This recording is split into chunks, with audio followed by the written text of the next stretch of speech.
Hello and welcome to Intermittent Sports, the show where we go over Tigers, Detroit Lions, Detroit Pistons, and Michigan Wolverines sports. Today we're going to be live casting the Kansas City Royals and Detroit Tigers. Tigers now sitting at 4-2, the Royals at 2-4. Bats have been going for the Tigers. We have 12 home runs in just 6 games. Took us 21 games to do that last year. And the bullpen's been very good under Soto and Cisnero. So that's the preview going in. We're already into the first inning. Phil's going to go ahead and start with the play-by-play. I will be right back. I have husband chores to do. Well, good luck with that. Oh, thanks, friend. All right, cool. We're just getting started here in the top of the first inning. Ivan Nova on the mound today for Detroit. He faced off against the Reds in his first start of the season. Actually pitched decent in a game that the Tigers came back to win late. That's been the story for Detroit this year. Sitting at 4-2, all 4 of their games have been comeback wins, and they've been by either 2 or 1 run. So a lot of close games for the Tigers, but they're definitely hot right now. They've taken 2 out of 3 from Kansas City, and looking to make that 3 out of 4 in today's game. Jorge Soler just hit a double deep to right center, just missed a home run by about 10-15 feet. So the Royals have a man on second base with 1 out. Salvador Perez currently at the plate. The Royals, they kind of popped off on Monday, hit 6 home runs as a team in a blowout win after the Tigers took 2 out of 3 from Cincinnati, but the Tigers bounced back, winning on Tuesday and Wednesday as Perez connects with that one, sends it to deep center field. Jones is going to make the catch just shy of the warning track, but that's plenty of room to advance Soler to third base. So now the Royals are sitting at 2 outs with Soler on third. Nova just 7 pitches into this game, already threw 3 bats, so the Royals not wasting any time and getting their sticks going early on. Jacoby Jones, of course, the hero, basically the AL MVP up to this point. The guy's got 3 home runs, 2 doubles, slugging 1,000 on the season, which is phenomenal. I know it's obviously a short sample size, only 6 games, but for the 9-hole hitter to slug 1,000, his OPS is something like 1.45 or something like that. It's pretty impressive stuff. So glad to see him doing well, and honestly, his performance has really helped his team. Him and Jonathan Scope both playing very well as of late to help the Tigers out. So Ryan O'Hearn, the big first baseman for the Royals, left-handed hitter, he's going to step in the box. He looks at a curveball outside for ball number 1. Soler standing on third. He was pretty big for the Royals last year. Soler was off to a slow start. He's hitting on 200 so far this year. As O'Hearn smashes one, they had to shift onto the right side with 2 outs. That one was a ground ball through the left side of the infield. There was no shortstop there. The shortstop was playing up the middle. So Ryan O'Hearn gets the early RBI single, driving in Soler on a 1-1 pitch. He just drove that one right back up the middle to the left side. It was a 2-seam fastball, and he stayed with it and went with it to the outside. Candelaria, the only Tiger on that side of the field.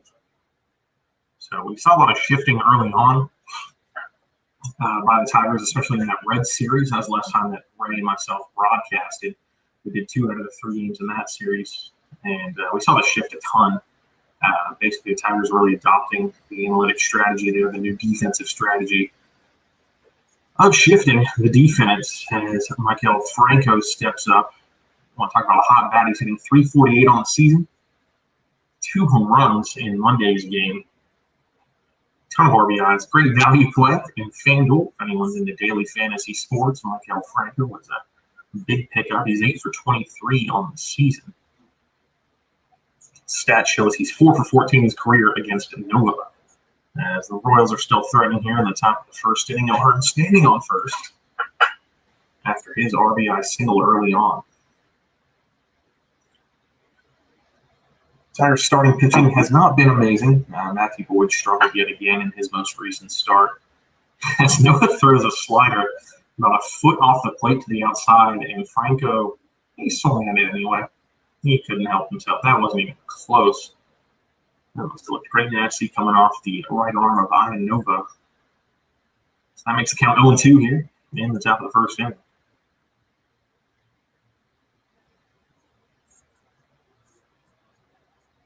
We're going to set up low and outside again. It's another slider. He lays off this time. Same spot with that pitch. Not a bad 0-2 pitch right there from Nova. Yeah, the Tigers playing very well as of late, 4-2. Unfortunately, the Twins have also been very hot lately, so they're half a game up in the division. I haven't looked at the out-of-town scoreboard yet. We'll pull that up throughout the game. We'll give updates on what else is going on in the AL Central. Here's the 1-2 pitch they set up outside again. This one's a fastball at 93 miles an hour as Franco pumps that one pretty deep to center. And just shy of the warning track, Jacoby Jones makes the grab for out number 3. So that'll do it. In the top of the first for the Royals, but not before Ryan O'Hearn drives in Jorge Soler to make it 1-0 as we head to the bottom half. Like I said, the Tigers are hot right now. Bring up some stats for you guys here. I mentioned 12 home runs in just 6 games, which is pretty wild considering the Tigers had the fewest home runs in all of Major League Baseball last season, and they are currently tied for the lead this season. So nice to see that. And almost all of them have come late in the game.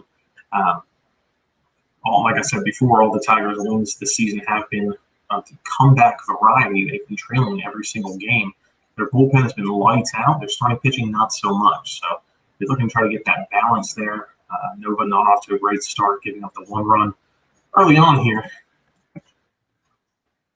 Let's see what he can do here. The Twins 4-1, Indians 4-2, Tigers 4-2. So 3 teams with 600 or better winning percentages in the division. They're the only team that can claim that in the AL. The East has 4 teams over 500, and the West has 2 teams over 500. So, I mean, it's a short season, so basically every game counts. I mean, we're 6 games in. That's 10% of the season's already done.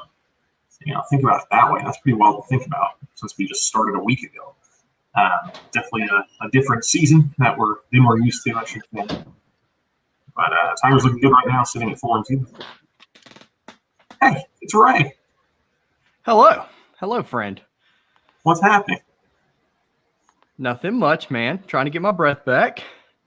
Sure, right, yeah. So I missed a run, I see. You did. So right when we signed on, Jorge Soler worked to double to right center. He moved to third on a deep fly ball and then was driven in on an RBI single by Ryan O'Hearn to give the Royals the 1-0 lead. You got to love it. Now, I got a bad feeling about this game. We came in as an underdog. And I mean, 4-2, you can't ask for much of a better start if you're a Detroit fan. I mean, like we've been saying since day one, we knew the Tigers were going to be great. Yeah, we're now 11 games short of your entire season projection. So I feel like at this point, I just need to apologize to anyone who heard me make that prediction. So, I mean, I've seen weirder things happen in baseball, but no, I feel like a real jerk saying that they were going to be lucky for you. Well, we're a small channel, so you don't, get the jitters out first. Our boy Micah is here today. He says, "Good evening." Hello, Micah. Thanks again, man. Thanks for always being faithful to the channel. I'm gonna go work some analytic knowledge, see if I can get some more people in here. So I also have to let the dog back out of his room in a little bit. So it is what it is. How is old Spiller? Hey, he's doing well, man. Almost 11 years old now. That's crazy. Yeah, it's wild. It seems like the other day we bought him. He was just a little pup way back when. He was. So how was your day today, man? Are you doing like obviously fall sports are off or whatever, but are you still you're still doing your usual work grind, or how's that going? Yeah, so I'm still working for the summer league. It's got 1 week left, so I did a baseball game earlier today and did some website stuff for Rollins. So okay. I'm out here grinding. Just go find ways to keep you. Oh, yeah. Hey, that's grinding. That's what I do. Phil, we're up to 8 subscribers now. Oh, so, all right. My goal was to surpass yours and your brother's channel. So that was goal number 1. I don't even think I even checked how many subscribers we had for that. So I think it was 12. Really? Yeah. Oh wow, maybe I should go make some more videos. You had some good Winthrop friends, man. See, we're getting these subs without it being people we know. So it's hard to do. Hard grind at first. All right, I'll let you call the play. I'm done talking your head off. Harold Castro draws the walk to lead things off in the bottom of the first. He has the start at shortstop today. Nico Goodrum gets a day off. As they're showing the highlight package here for Jonathan Scope, who's been absolutely on a tear, batting the 2-hole for the Tigers. A couple home runs in his last 2 games, including one to dead center the other night, which was just, you don't see that very often at Comerica.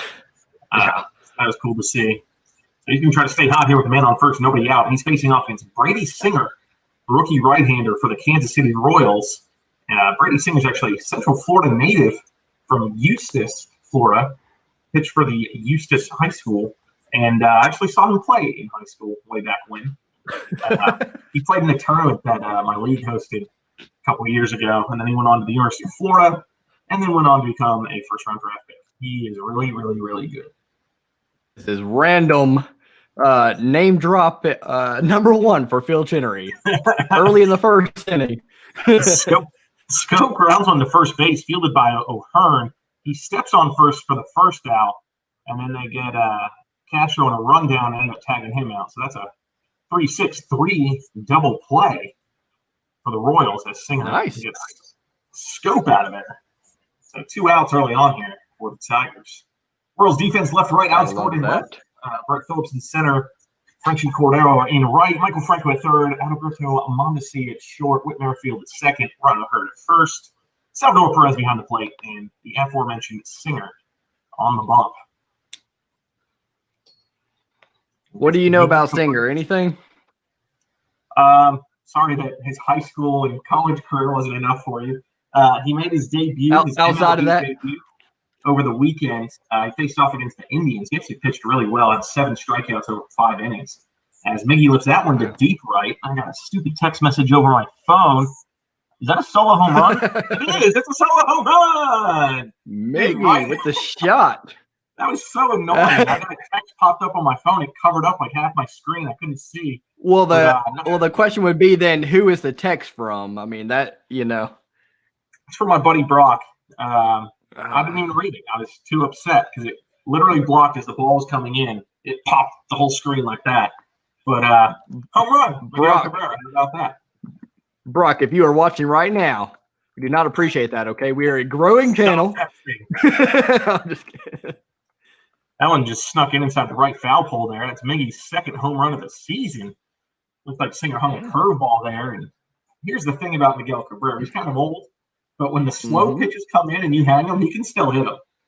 We saw that on his first home run when a changeup got hung against the Reds, and he just did it again on that curveball. So this game's what's going on with the Tigers bats in general, man? This is I mentioned earlier that's now home run number 13. Yeah, that's a lot, man. They didn't hit 12 until game 21 last season. They're now at 13 in game 7. So yeah, that's solid, man. It's crazy. I mean, if that's what they need to do to win games, I guess that's what they're going to do. Well, some of it's coming from, our boy Crone, and then, Jacoby Jones has a 2 or 3. He's got 3. I pumped him up a little bit while you were gone in the first inning because he made 2 defensive plays.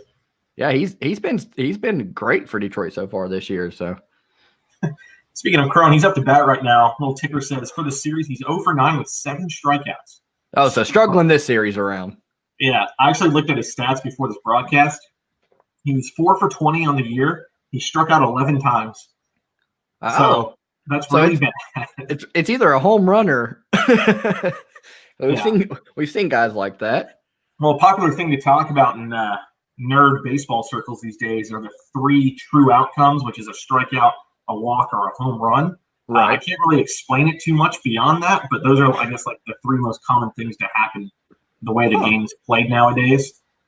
So Crone is like the absolute just portrait of that with strikeouts or dingers. Any drinking today for you, Phil? No, man. On a personal note, I actually went to the doctor the other day, and he told me I need to cut back on my drinking. Wow. So I'm going to do that because I'm getting old, and I need to start listening to doctors and stuff. Not cutting out completely. Let's not get it twisted here.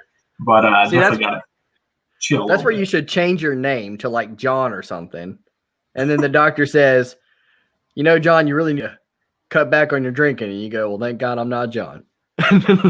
I guess that's one way to get around the mental block of things. That's a joke on TikTok.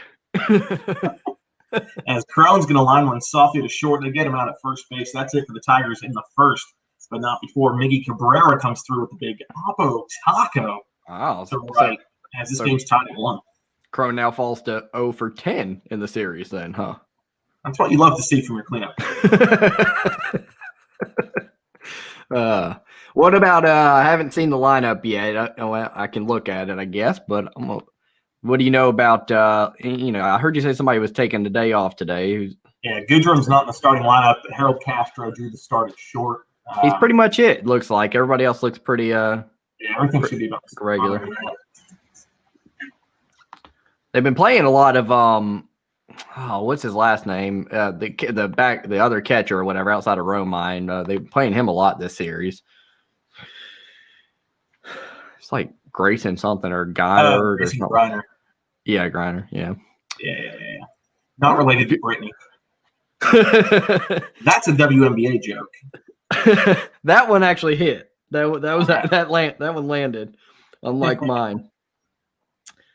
So yeah, if you end up watching this right now live, or if you're watching it later, we got looks like we're gonna have about 4 videos come out next week. So, if you're a Detroit Lions fan, Detroit Pistons, Detroit Tigers, don't want to miss the Tigers. That's what we're doing right now, or Wolverines. Go ahead and subscribe to the channel. Keep telling my buddy Phil here, man. We gotta get some subscribers so I can keep them interested. I don't want you to be bored. So. I would never get bored. I mean, I'll talk to a wall if I'm watching sports, but yeah, no, if people want to listen to me, that makes me feel really good inside when they want to hear me talk. So I think you can agree, though. I've been actually pleasantly surprised at how, even though, we don't have the numbers or anything like that or whatever, like you were saying that first day, like it's good to just kick back with you. And I mean, I don't know what else we'd be doing. So yeah, it's good. That's better than swearing. Yeah, right. That's what I was thinking. So I'm here for the family. Yeah, their AI does not pick up on that.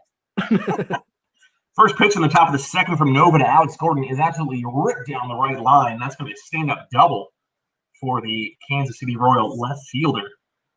So the Royals already back in scoring position. That's the first double of the season for Gordon. He's been with Kansas City for a long time. I want to say he was drafted in I think it was 05 or 06. Mm-hmm. So he's about 15 years in with the Royals, man. That's a long time to be with one team. That is a while, especially in baseball. Yeah. What do you thinking Nova gets rocked today? Or I mean, it's obvious off to a shaky start. And so yeah, I know you missed the top of the first, but 2 of the outs that I saw, I missed the first out, but the 2 outs I saw were a deep fly ball to left center and a deep fly ball to center. They were both hit over 380 feet. Right. As Mondesi tries to lay down a bunt, he was bunting for a hit there, but he popped it up, and Noah was able to get off the mound. He sprung like a tiger cat, was able to catch it. So that's out number 1. So that's a nice change of pace there. Mondesi's a great bunter. He's a super speedster guy. I mean, he's got 80 grade speed. He's usually pretty good about those bunt singles, but that was a really bad effort on his part. Let's see. How many outs we got? 1 out? We got 1 out top of the second. Franchi Cordero playing right field today. Swings at a 2-seamer low and outside, make it 0-1. I'm not gonna lie, I don't know anything about Franchi Cordero other than his name is Franchi. Not Frenchie, Franchi. Yeah, I've been thinking I gotta be careful. I've already done it once to you today. I got to stop just assuming you know everything there is to know about baseball. I'll be like, what do you know about? So I guess that's a plus. But there's 700 MLB players, so it's really tough to know something about everybody. But I'll try. I'll do my best. There's a guy on TikTok. He knows his whole channel surrounded around Major League Baseball, basically. And, the guy behind the camera just asks him questions like, who do you think's the best St. Louis Cardinal of all time? And he just gives his opinion on the spot. And you can tell he doesn't have any kind of there's no rehearsal or anything. Because one time he accidentally said Chipper Jones for the Braves. And he goes, I want it on the record. I take it back. Hank Aaron. I don't know why I said it. He was so ticked. But long story short, it's crazy. They play a game on there where it's guess the number. And, there's just so many Major League Baseball players, and he'll be giving, the guy behind the camera will be giving them big name guys, and just all of a sudden you just kind of like forget their number or whatever. It's hard to remember. Right. I don't know. I feel like baseball numbers aren't as like you just don't pay as much attention to them as you would in another sport, I would think. Yeah, well, I think the reason behind that is like you don't see as many baseball jerseys sold as football or basketball jerseys. Yeah, that was my first thought. I was thinking the same thing. See them as much around town and stuff like that. Side note, right? In game action here, our boy Franchi Cordero just ripped a two-seam fastball that was absolutely center cut over the plate. Like you couldn't have cut the plate down the middle any better than that fastball. So he ripped it back up the middle for an RBI single. He drove in Alex Gordon there. So the Royals reclaim the lead. It's 2-1 here, top two, with Brett Maverick Phillips at the bat. Maverick Phillips. That's a sweet I don't know how much you saw. Yeah, I'd like that. I would like that a lot. I don't know how much did you watch any of the game yesterday or no? I just saw a couple of highlights. I didn't watch the whole game. Boyd didn't look too good yesterday either. He didn't look as bad in his first outing, obviously, but he's going to have to get together. And I don't know if you noticed that Fulmer got absolutely rocked in game one of this series. Fair, that was his first action in like 2 years. Yeah. I mean, it's going to take some time for sure, but not the outing he was hoping for, I'm sure. Yeah. Tigers going back to the shift here with Phillips at the plate. Whole lot of room down the left side. If he wanted to bunt, which he actually tried to do on the first pitch of this AB, but he fouled it off. It's 1-2, so he's probably not going to show bunt here, but there's a ton of room there if you got to lay it down. Instead, he chops one back to the pitcher, Nova. He's not going to go for second, so they just get the quick out at first base as Cordero moves on to second. So the Royals again have a runner in scoring position, but now they only have 2 outs to work with. 1 out to work with, 2 outs on the board. Detroit the other day got a clutch double play. It was 2 games ago. Got a clutch double play to end the game. It was a rocky ending. Definitely looked like they could blow the save in that one. But all in all, the bullpen's been excellent, man. Like I think just early in the season. It's way too early to tell, but it's a shortened season, so we're literally 10%. You have to talk about it, right? Yeah, we're 10% into the season already, right? So we have 6 out of 60 games. That's 10%, and it's only been a week. Like that is so crazy to me. If you look at the Tigers schedule too, oh my gosh, they play like baseball's like this a lot anyways, but I mean, have you heard anything about like, are they just taking less breaks in general or whatever? Cause it looks I think it's like a couple weeks in a row we play every single day. Yeah. It's very few off days built in here because they're trying to get it where the original World Series schedule, however late it was running through the end of October, they were trying to stick to those dates. So they're just cramming these 60 games into a really tight space. Well, during the break, I definitely want your opinion on all this like Miami Marlins stuff that's been going on and just what you think's going to happen throughout baseball. Or it's obviously unpredictable pretty much, but just an inkling guess, just something you got a feeling about because it's crazy, man. Sure. Already, I know Major League Baseball did not want this to happen, right out the gates like in this manner. It's not good. Ideal. Not good. If I'm not mistaken, Marlins knew that these guys had COVID, didn't they? Or the guys knew they had it? Or yeah. So what I heard, as Whit Merrifield just went down swinging on 3 pitches, he's one of the hottest hitters in the whole entire league. So great job by Nova there getting rid of him, leaving the runner stranded on second. So we're heading to the bottom of the second. 2-1 is the score. So the rumor I heard was multiple Marlins players knew that certain players tested positive and they were like keeping it a secret, and then they went out and played anyway. And then 18 of their players and staff ended up testing positive, and now the Phillies are having it shut down as well. They had 3, I guess, right? Yeah, so they said they didn't have any players, but they had a coach. Okay. Gosh, man, that's just wild. It's got to be. I mean, I'm not sure about this. They're taking precautions. That's got to be money related, right? I mean, is it, or like why would they play knowingly if they had it? Other than, I don't get it. Or maybe they don't take it seriously. They're going to get paid regardless. So there's nothing there to worry. I don't know. It's just a really stupid decision. So do you think it'll be an ongoing problem throughout the season then? Right. Well, Do you and think the it's biggest going to problem be? for MLB is they didn't do the bubble like the NBA did. Right. All these players, they're going to be traveling a ton. So that right there is going to be an issue. Going from city to city and just interacting in different climates and different places and different people and all that sort of thing. But I don't know. I mean, I guess it was the players voted on it and they refused a bubble. There was an opportunity in Arizona, up north around Phoenix and Goodyear specifically. They have a ton of parks there, so they could have done exactly what the NBA is doing here in Disney in Orlando, where everyone could just play on these MLB quality fields all together. There'd be no traveling, but the players voted that down because they didn't want to be away from their families. They didn't want to be away from home.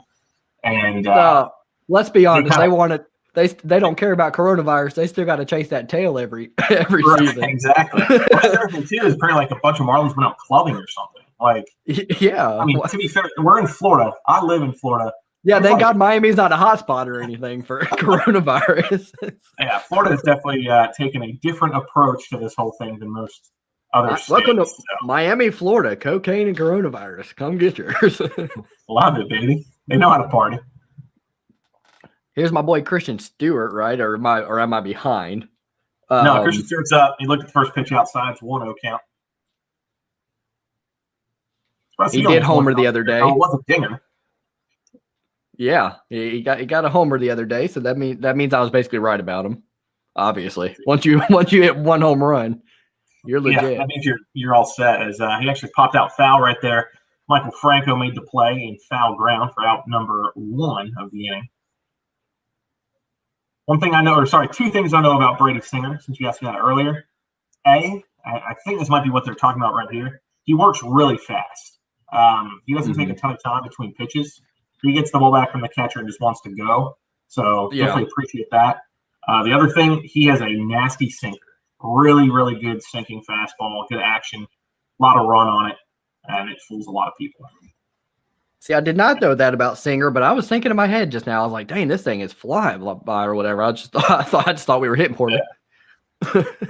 I mean, you look at him like right now, like he's already he wants to throw the ball, but hitters always take their time and slow things down, and they want to control the box, as the coaches say. But yeah, Singer's just out there to compete, man. I like him a lot. I think he's a really bright future. Cameron Maybin's hitting right now, by the way. It's 1-1 count. I'm going to be listening to you here because we are getting unexpected rain, and the internet here is not that good. Awesome. Our service is not that good in general. So Maybe had to duck out of the way of that one. Fastball almost took his head off, so it's a 2-1 count now. Glad to see Ron Gardenhire in the dugout, Tigers manager, with his mask under his chin so he can fully breathe, but the mask is protecting the beard. So he's doing his part. You got to make sure that when you cough, usually when you cough, the germs come out of your neck. Right. So, yeah. All that. So he's doing a good job he's just out there protecting people, just being safe. Yeah. Going by the guidelines. Fastball from Singer catches the outside. Maybin not happy about it. Had a couple words for the home plate umpire. It's a 2-2 count now, as that slider is chopped to short. Where Mondesi's going to make the play. He had to double pump, but Maybin was not going 100% out of the box there. He gets thrown out at first. He would have been out anyway. I made him sound like a jerk or something. Yeah. He wasn't going 100, but he would have been out regardless. So. I'd have to look it up. I don't want to sound dumb or anything, but because I haven't seen every game full, but it does. Maybin seems to be struggling. I don't know. I'll have to look it up, make sure. I don't want to sound dumb. Well, he's got more hits than Christian Stewart does, so I guess that's one thing. Ah. My boy Christian. But speaking of another guy, Jamer Candelario, he's 0 for 13 on the season. So the bottom of the Tigers lineup not doing a lot this year. Yeah. Besides Jacoby Jones. Now, judging by the way the season's gone so far, he's probably about to jack one out of the park. Yeah, right. He's pretty much every time when Phil says something, the next thing is the exact opposite. It's great. First pitch was a strike. That one was a curveball that caught the outside. Probably a slider, actually. I apologize. Makes the count 0-2 against Candelario. He steps out of the box, going to practice swinging, and the home plate umpire instantly says, no, get back in the box. That was a rule change from about 2 years ago, trying to speed up the game and lessening those hitters leaving the box. As pitch number 3, sinker low and outside, freezes Candelario. He strikes out looking. Terrible at bat. He's over 14 on the year. And we're headed to the top of the 3rd inning. Tell us how you really feel. I mean, that was just a really poor approach. That whole at bat just was doomed from the start. I don't know. That last pitch was very much a strike. I don't know what he was looking for, but that thing was very much a strike. He should have swung his bat. Yeah. I'm going to assume that you are a fan of the quick action. Get your butt back in the box. Yeah, me too. I mean, I never had even as someone where games were taking too long or whatever, but little stuff like that where the hitters have to step out and do gloves and kick the dirt after every pitch. It's so annoying, man. I see it all the time in the summer league, and that fires me up. That is the worst thing to me is hitters taking 20 seconds between pitches. Yeah. The only in their small defense or whatever, when you're up there to bat, especially in the major leagues, man, or especially if you're in the bottom of the lineup too, every bat really counts for you or whatever in terms of, what I'm saying, just keeping your position. It's a lot of money involved in that, and a lot of you worked your whole life to get there. I don't know. I can just see a lot of people. I know I never did that personally. I was actually one of those ones that was pretty quick, but there were times where I'm like, man, I need to slow it down and actually think about what I'm doing here or whatever, and not, because you go up there, you just don't really think about it. You're just gonna hack away, and before you know it, you strike out. So, who knows? But yeah, I'd like to see it. I'd like to see it all sped up or whatever. What do you think? What do you think in general about? Do you think baseball is basically the people that love baseball love it, and they're not really out to get new fans or anything like that or whatever? I've always wondered about that, just because it's it seems like a lot of people who don't like baseball have their minds made up, and a lot of people who love baseball have their change and come up with a new opinion. I don't think there's much more they can do. Well, the speeding up the game thing, that's their attempt. Helps. I think what's happening with the younger generation is they like fast-paced stuff. So that's why basketball has grown exponentially in the past couple of years. Right. Football's always going to be there just as an American favorite, just because it's people just beating the heck out of each other. Right. Even soccer's grown a ton, where you don't see a lot of points or goals scored, but the guys are moving constantly. There's always action to watch.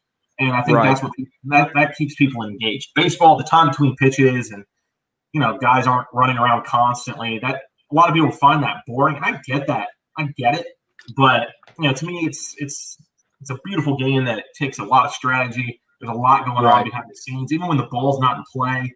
There's a lot going on with positioning the fielders and what hitters are trying to do with the ball when it's pitched at them and stuff like that. So, the classic people will always love it, I think, but. They're doing their part trying to draw new fans in. The biggest problem there is you got Mike Trout, who's the face. He's the best player in baseball. It's not even close. Mm-hmm. But baseball doesn't really promote him a ton. He's not out there doing commercials. He's definitely not on social media too much. He tweets here and there, but he's not out like LeBron. LeBron has something to say about everything. He's a worldwide icon. Mike Trout. Going back to the jersey number thing, I think that's another reason why people don't know jersey numbers as well or whatever with baseball, is because it just seems like ESPN hypes up. They don't talk about they don't talk about baseball much or whatever. Even it's always, well, nowadays if you're watching Skip Bayless, you might as well just watch an entire show of LeBron James and the Dallas Cowboys. So I like Skip a lot, but I wish that he was a little bit more diverse with his content. Yeah, I don't know. I stopped watching ESPN a couple of years ago, man. If there's a live game on, I'll tune in, but other than that, I don't watch any of their stuff. What did you think of it back in the day? I used to love it, and it's just changed. Awesome. I woke up every morning to watch SportsCenter before school. I would watch all their shows, like Stump the Schwab. That's how I got all this awesome knowage. Oh, yeah, I forgot about that show. SportsCenter at night. I would watch Baseball Tonight was probably my favorite show growing up. I loved all that. They got rid of Baseball Tonight a couple of years ago. All they do is talking head shows now. And to be a talking head on one of these shows, you just have to have a crazy opinion and yell really loud and just be controversial. That's how you get on TV, is just come up with a ridiculous premise and argue with people. No matter how stupid you sound, that's all you have to do to be famous. So You know where I think really hate ESPN. I think for their ratings, it helps because people want the big name people that actually played the sport. But I for me personally, I think that's where they went wrong. Is they really stopped putting it. I mean, they still have some like Skip Bayless or whatever that never played or whatever, but they have all these just ex-athletes or whatever that. I mean, they're pretty entertaining or whatever, but they were more entertaining as athletes giving interviews or whatever than they ever will be as actual commentators. And I really started picking up on that with our boy Tanner or whatever, who like that was his dream. That's what he wanted to do, was to be an actual sports broadcaster or whatever. And he just basically said like there's no shot at it nowadays because they're just giving it to Randy Moss. It just seems like less entertaining. I mean, we grew up with the Stuart Scotts of the era, you know.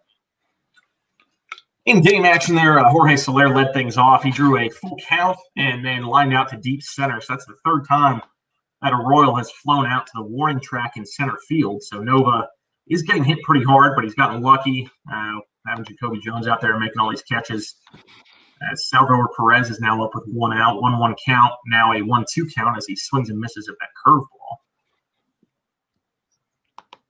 Nova definitely not looking very sharp today. He's given up 2 runs and 2 1/3 innings, so that's not great. Yeah, Nova not looking wonderful or whatever, but if you've watched Tigers baseball this year, like this is how we've won throughout the year so far. So it's not the worst thing. They've won games where they've been mostly out of it for a large portion of the game. And well, I was saying earlier while you were gone, all 4 of their wins this year were comebacks. All of them. Right. So right. I guess that's one way to live your life, but at the same time, it's terrifying. Yeah, you can't be consistent with that with the bats. The bullpen's a big reason why, though. I mean, when you really stifle the opposing team or whatever, all of a sudden it's just like any sport or whatever. I've always said that too. Like, you know, and it's very true with the Michigan Wolverines in football or whatever. You know, the defense is like, all right, look, we're doing our job, and the offense is just not scoring points, and eventually they're going to buckle and fold. So, but when the bullpen's playing well and the bats are going, they're just kind of feeding off of each other or whatever. You can get that momentum going.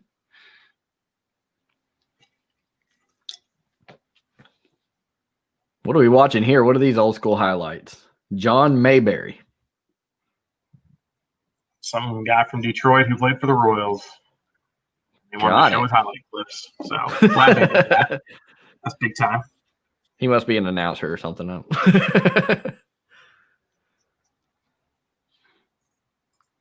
Just joining us. What'd brother say? Brother wanted to get back into the podcast game, huh?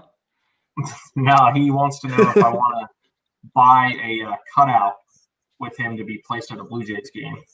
Oh, well, that's like $500 a pop. These ones are $60. Oh, that's not bad. It's not bad, but you know what is bad? Salvador Perez just ripped a double to deep center. So that's going to be a 1-out stand-up double for Perez. That's the second double that Nova's given up, the 5th hit overall. So he's not doing super great. That is the thing if you're a Tigers fan. Obviously, we've hit some home runs this season. We started out at Cincinnati, but, this series has been at Detroit. Usually hard to hit home runs at Comerica Park, but it is easier to fill the gaps when you hit it, to left center and stuff like that in between the gaps. So it's a big field. Yeah, no, it's huge out there. That's for sure. Luckily, Perez is probably the slowest guy in the MLB, or else that probably would have been a triple. Yeah. I've seen Miggy hit those kind of shots and only get a single. It happens. Ryan O'Hearn up to bat with 1 out. He's going to swing at the first pitch. He grounds out to first base. That'll be a 3 unassisted, but it advances Perez to third.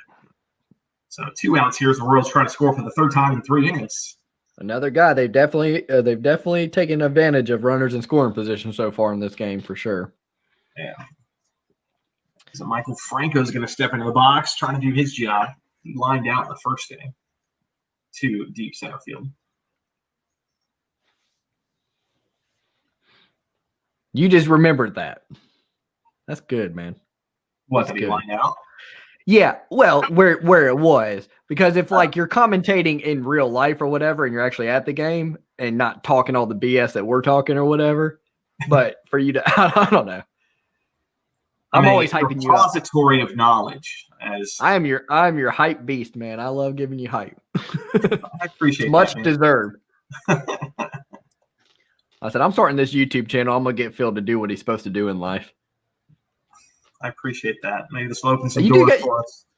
You do got the PA job or whatever, so Yeah, you just I got do a lot of baseball, so you got the voice, man. I want to see the one-on-one Phil Chinnery versus Shane Canup. I would dominate. His stuff cracks me up, man. He kills it though. Like he's big time D1 at UNC Greensboro, and it always cracks me up when he does he does basketball games and like they have a couple thousand people there. Yeah, like, that's a big deal. Right. And, like, he sets up his camera right in front of him and he like reads the starting lineups. Yeah. He's got like all these foreign players with crazy names. Like it's pretty impressive stuff. Yeah, that's the hard part is how he can pronounce those names. And he genuinely enjoys it. Short just now to end the inning. So the Tigers got out of that one unscathed. They sure to run around third base. They trail 2-1 headed to the bottom of the third inning. You know what Shane needs to do though? The only thing he needs to do, if I could give any credit, because he does do really well, and he pronounces names well, and he enjoys it, and you can tell he does. He needs to. I think he's too conservative with his voice on it. You know what I'm saying? Like, I think you need to go a little bit more. Go a little bit more out of your comfort zone. Well, that might be a school mandate thing. Some schools are like, be crazy. Really? Yeah, I've heard that before. I'd be so upset if you asked me to be an announcer, like an announcer for a game, and you said you got to chill it a little bit. What? Yeah.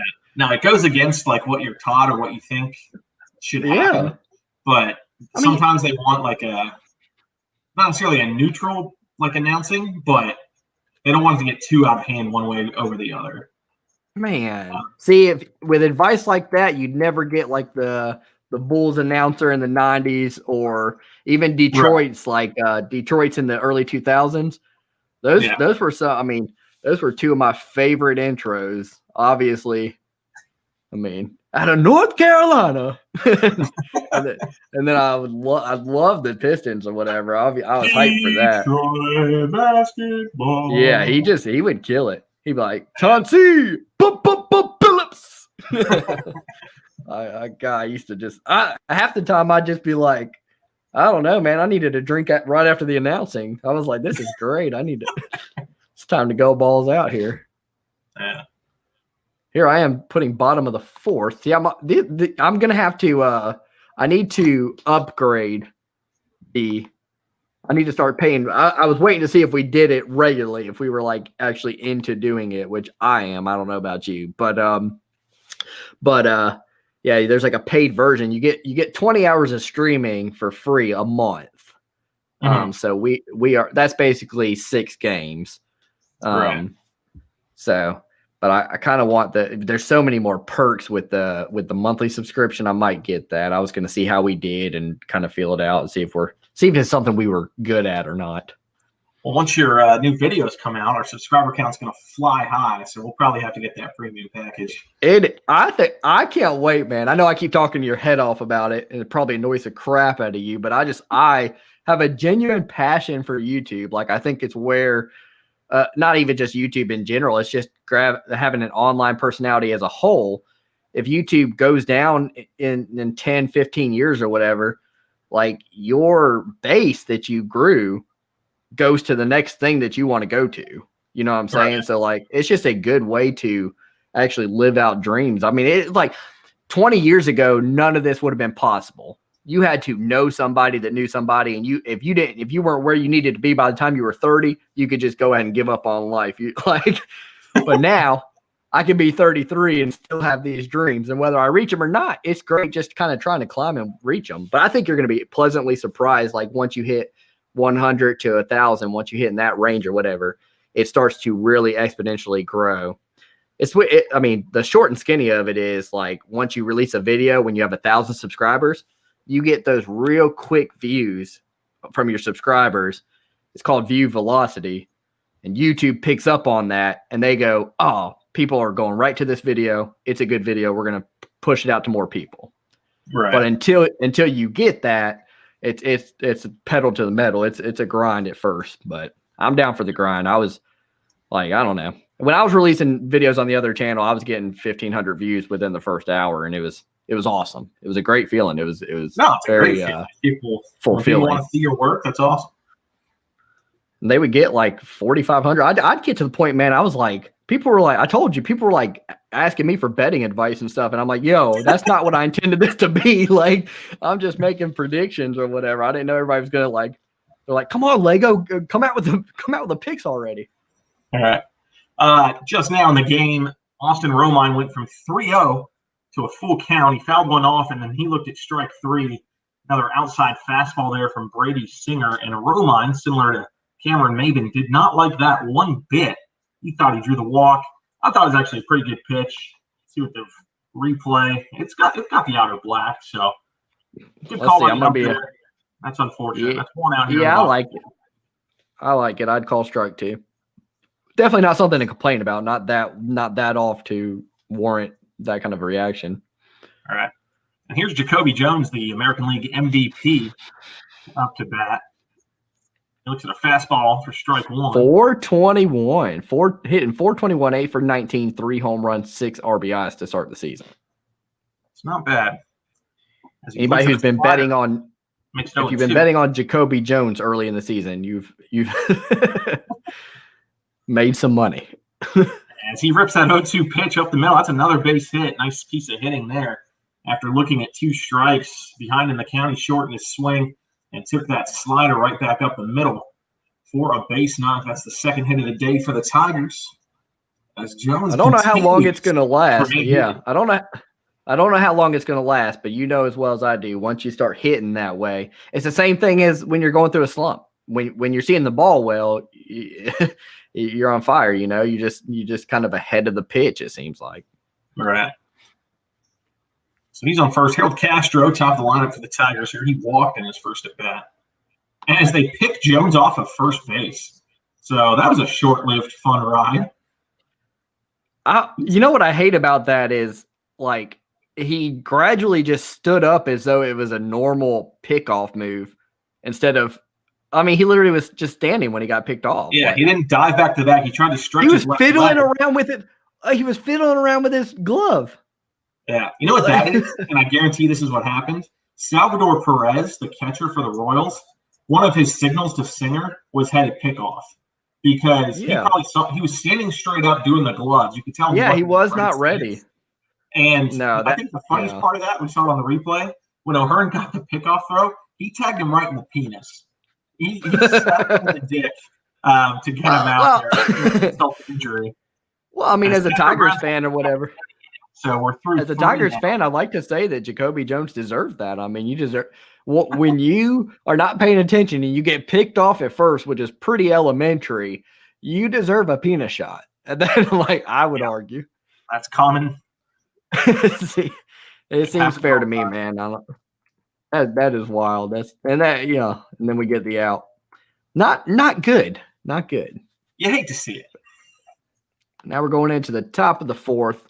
2-1 ball game. Kansas City Royals up. But this has been the Tigers' MO here this year. It's just falling down. And really, honestly, like it being 2-1, it feels worse than that early. It doesn't feel like it feels more like 3-1, 4-1. But we'll take it. I mean, we'll take it with the way we're playing. Come back late. They're going to come back and win. The bullpen will shut them down. So I'm not even. If the Tigers start out 5-2 or whatever, I'm probably thinking World Series at this point. I mean, they win this game, they're going to World Series. That's just science. No ifs, ands, or buts about it. You know what's always been frustrating as a Detroit fan is you watch pretty much in every sport, you watch a team at some point come from the bottom of the barrel to the top. Which, we did watch the Tigers make 2 World Series, and I mean, but especially in football or whatever, it's like, geez, man, you see these teams just come, the 49ers were just terrible years ago or whatever. It just happens all the time. I remember the Rams. I mean, I can name multiple times where teams just were not that good and got good. Or it's even worse when like an expansion team comes in and like 2 or 3 years into their existence, they win a playoff game, which Detroit, I don't know if I got this stat right, but I think they've won 2 playoff games in the Super Bowl era. Ever? Yes. It's been a minute. It might be more than that. I know we made the NFC Championship game in against the Redskins in like the early 90s, like 91, I think it was, and Doug Williams was with the Redskins and they beat us bad. But I mean, I'd be so excited if the Lions were even in an NFC Championship game. That'd just be unreal to me in general.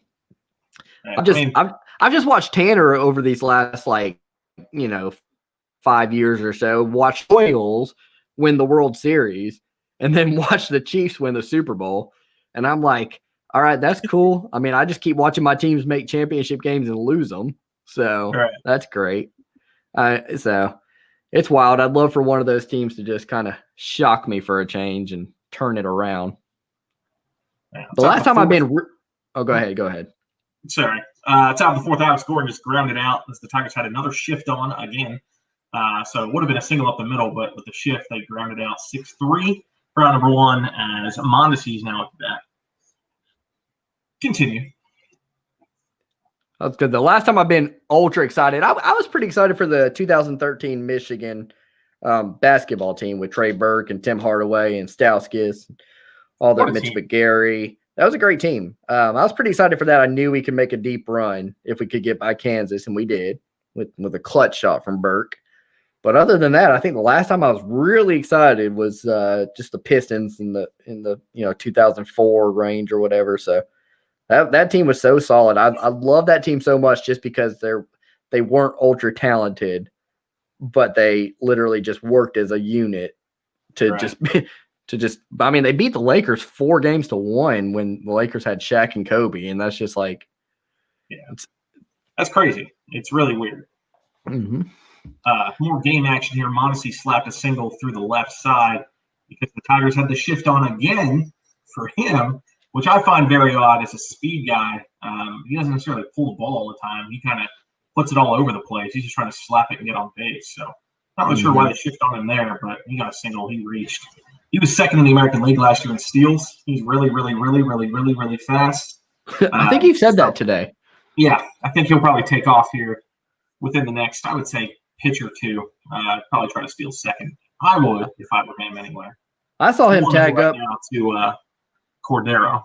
He tagged up yesterday on a fly ball, which it was a pretty deep shot or whatever. It was one where most guys would get in anyways. But the fact that he didn't even we couldn't even make even a remote play on it. I was like, good Lord, I did not know as much as you know about him or whatever. And I was like, that guy's quick. Yeah. Fun fact, his father, you might have heard of him, Raul Mondesi. Yeah, I know Raul. Nice.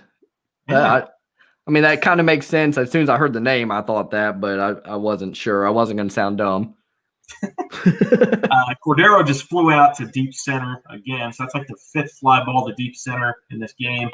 Jacoby Jones made the catch. So now there's 2 outs here in the innings. They check the runner at first base. He gets back safely. So Brett Phillips trying to get the run in, or at least continue this inning for the Royals in the top of the 4th inning. Here's a piece of Phil trivia. You ready for this one?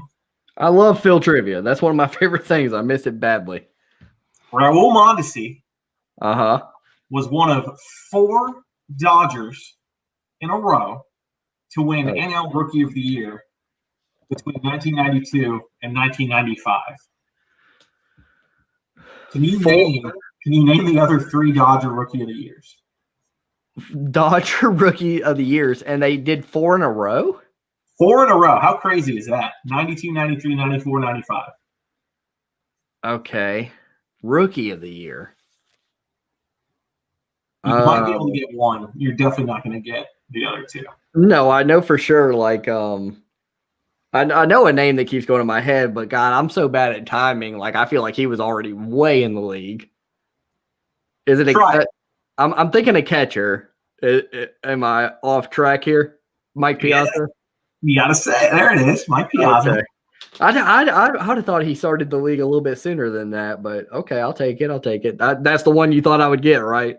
I'm Correct. assuming. And the other guys are just kind of like, there's no way I have a chance of getting it. You might have heard of one of them, Eric Karros. Do you know that name?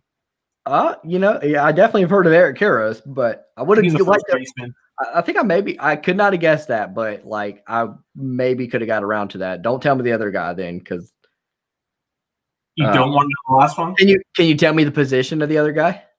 I don't even think I know that. He's very weak. Like he's very what? Oh well, I don't even think he played there. I'm just gonna go on a weird guess and say Delino DeShields. It was not Delino DeShields, but I love the name drop. That's really why I did it. That's why I did it. The last one was a guy named Todd Hollinsworth. Yeah, I would not have guessed that. So, do you know who Todd Hollinsworth beat for NL Rookie of the Year in 1995? NL Rookie of the Year 95. I'm thinking of Brave. That is correct. I'm gonna say, God, it can't be. It's either Chipper or Andrew Jones. I'm gonna say, I'm gonna go with Chipper. That is correct. You did it. Boom. You did not think I could get that, did you? That was impressive. Oh, boy. You know, I knew the Braves made the World Series in 95 or whatever, so I assumed they had a good squad, somebody on that squad that would be a leader. Andrew Jones came after Chipper Jones, right? Yeah, he debuted in 96 when they played the Yankees in the World Series, and he hit those home runs when he was 19 years old, and everyone was like, oh, my God, this kid's amazing. Yeah. Side note, inning just ended. Brett Phelps grounded out to second base to wrap things up there. So for the second straight inning, the Tigers hold the Royals scoreless. So they've done that twice out of 4 tries so far. We head to the bottom of the fourth, still 2-1. Sorry, we have got a ton of play-by-play here. I feel like, I don't know, are people here to hear me do hear us do play-by-play, or are they here for both? I don't know what I should be doing. Should I be like talking about more game action here? I think we'll get you more play-by-play. Are we doing okay? I don't know the rules. The views are not going well. I think we're doing great. The views aren't going well, but it's not because of us. It's because people can't find us. So, again, can't wait to get those videos out next week and throughout, and just in general or whatever. What are the videos? Can you give me the subject matter of the videos? Yeah, I have them right here. I've got. So I did the first 3 predictions or whatever previews for Michigan. This is the next 3 games. And you I put it as season or whatever. So I think people are going to start searching that up. They seem that's a very searchable term or whatever. It's right before the season, like a month into the season. And then you got the 2020 Detroit Lions. That's going to be their first 4 games. And then I'm going to do an overall one, like just to basically summarize those 4 videos. Then you got Michigan and Wisconsin week 1 predictions and preview. Those preview and prediction videos do really well, if especially when you start to make a name for yourself or whatever, because people just people bet on them. People look for it all week. They're looking for something like just random people are just looking for some more information about the game. They can't get, especially when it's a big game like that, Michigan, Wisconsin. They're like, they're literally in YouTube just searching Michigan, Wisconsin predictions, previews, and they kind of go through that rabbit hole.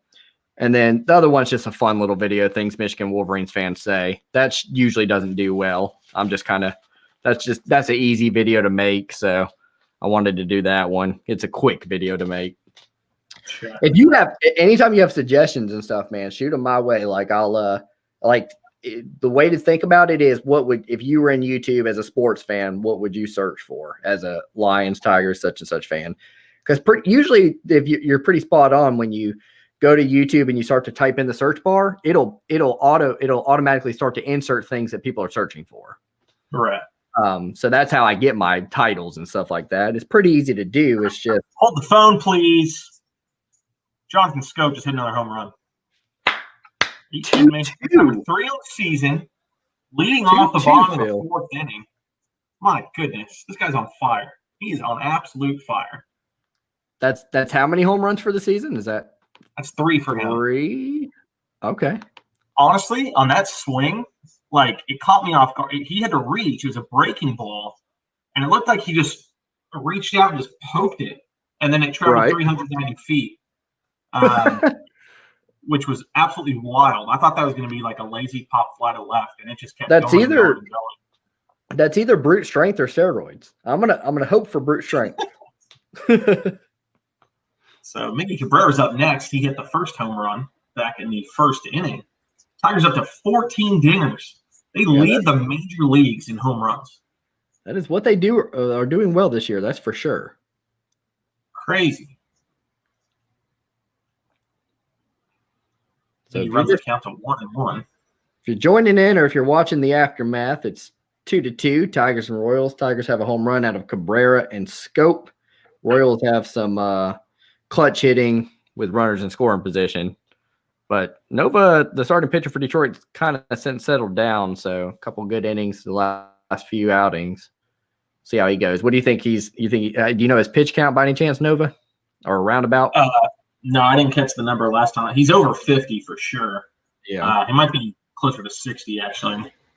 Hopefully you can get closer to the sixth inning or what have you. We'll see. Yeah. For as good as the bullpen has been, like they have been worked a lot. They've been throwing a lot of innings, so it'd be nice to see a starter go more than 6 innings for once. Yeah, and you also have guys that are throwing. I mean, Soto throws. He can hit right near 100 or right at that. So right. He doesn't want you want to throw that arm too much.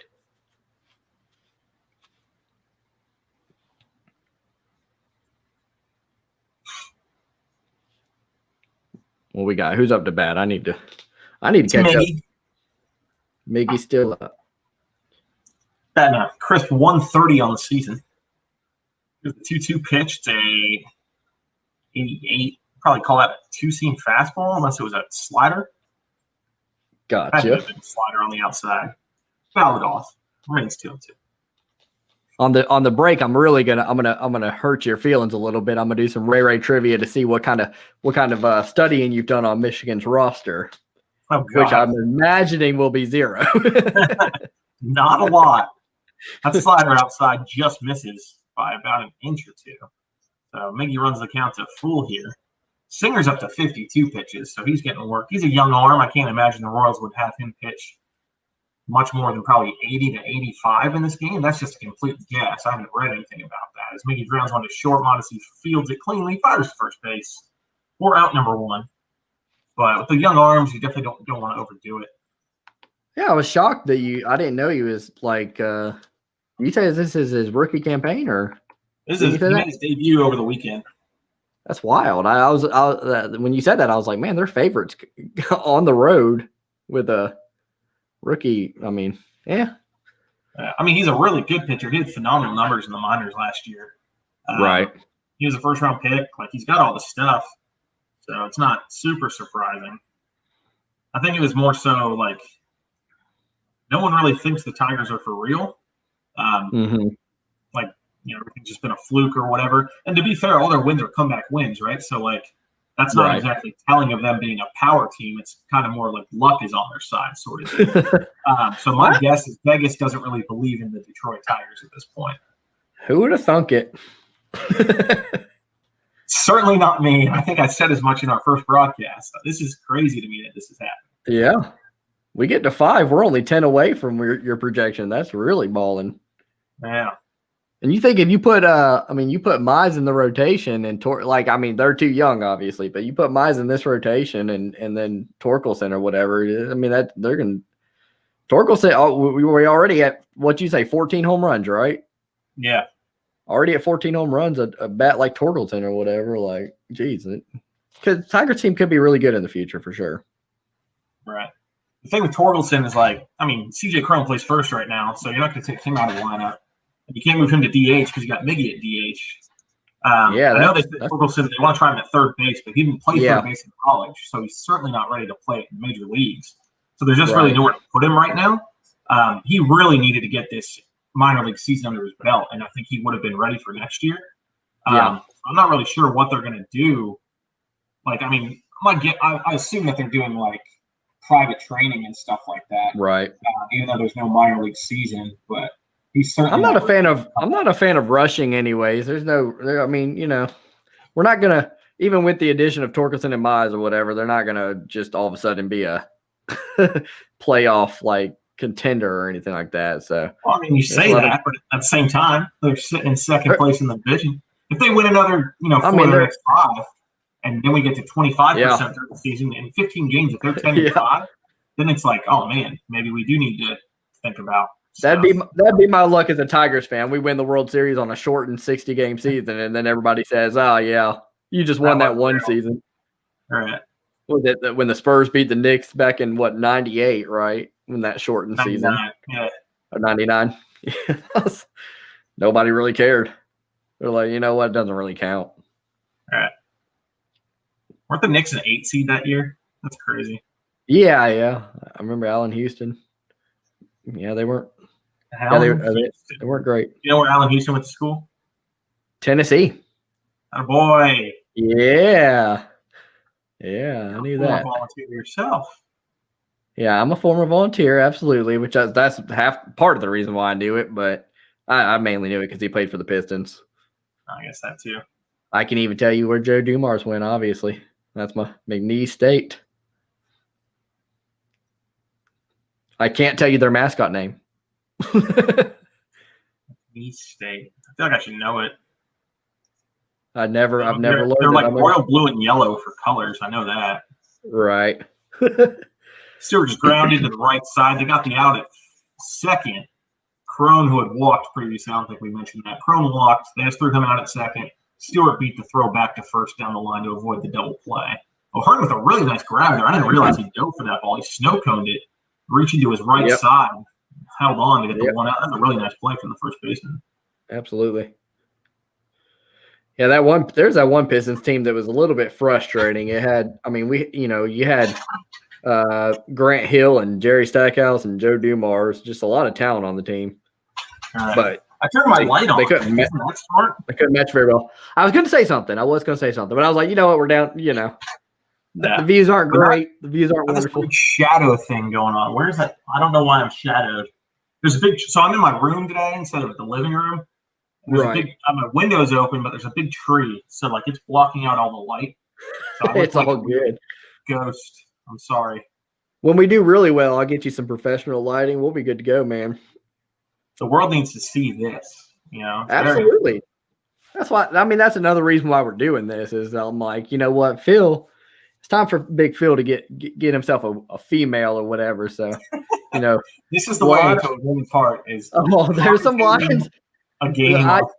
No, it'd be a dream. I'd be jealous if you found yourself like a woman on here that watches sports regularly and she's just flaming hot, and she's a big Michigan and Lions fan, and oh man, I'd be like, you know what?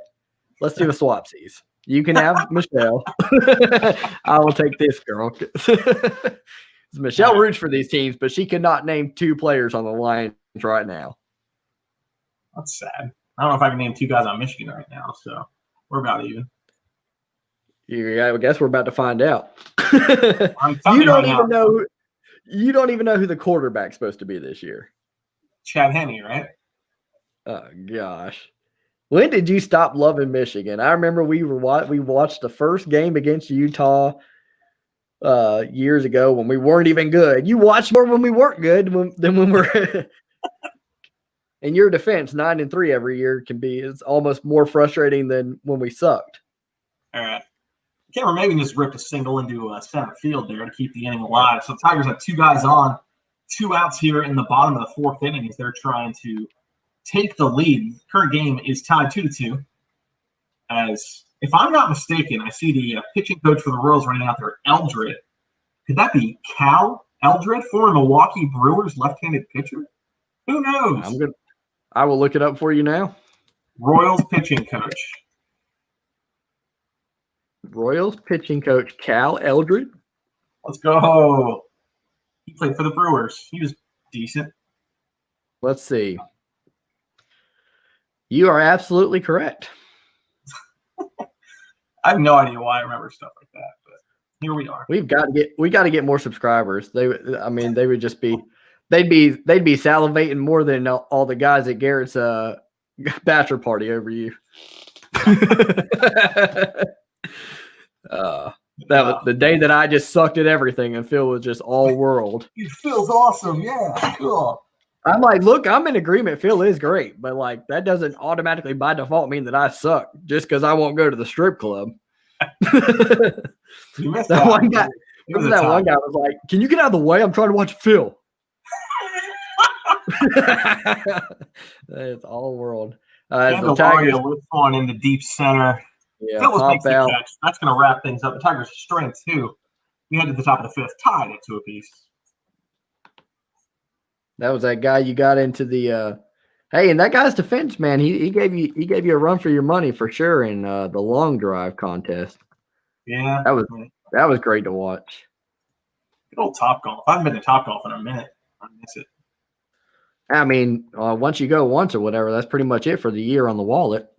So it's a little pricey, that's for sure. Like Ray Lego can't go more than once. He's like, once you start making this YouTube money, you'll be fine. I'm telling you, man. I watched a video today. God, I gotta stop talking your head off about YouTube, but I just want you to be excited about it. There's a girl I watched when she had 500 subscribers. Her channel's about like helping YouTubers, like how to rank your videos and stuff like that. Just how to organize things and everything. There's like a niche within YouTube, just people who help out people who want to be YouTubers. Anyways, I found her when she had 500 subscribers. She just gradually grew or whatever. And like I said, once you hit 10,000 or so, like you just start to pop off or whatever. Like, I mean, YouTube really starts letting your videos get out there. And she's now at 200,000 2 years later, which is wild to have 200,000, you know, when you're just making videos about helping YouTubers out. There's not but so many things you can talk about with that. Right. Long story short, dude, she was transparent with her earnings and she showed them on the screen, like the actual video. And she's real humble. I mean, she wasn't doing it to brag. She just wanted people to get an idea of what kind of money you make. And she sells shirts and stuff like that, but it's not like she's some huge icon or anything like that where everybody's like, I got to have that shirt, you know. It's just people that once they're subscribed to you, they feel connected to you. So they, you know, if you say, if you like this shirt, purchase it or whatever. So she just showed all the ways she makes money, and it's mostly stuff like that and views. Views alone got her $6,000 for the month of June. Long story short, she made $23,000 in June. Jeez. Which that gets taxed out. You know, you got to save that money for tax purposes and stuff like that. But still. I don't know.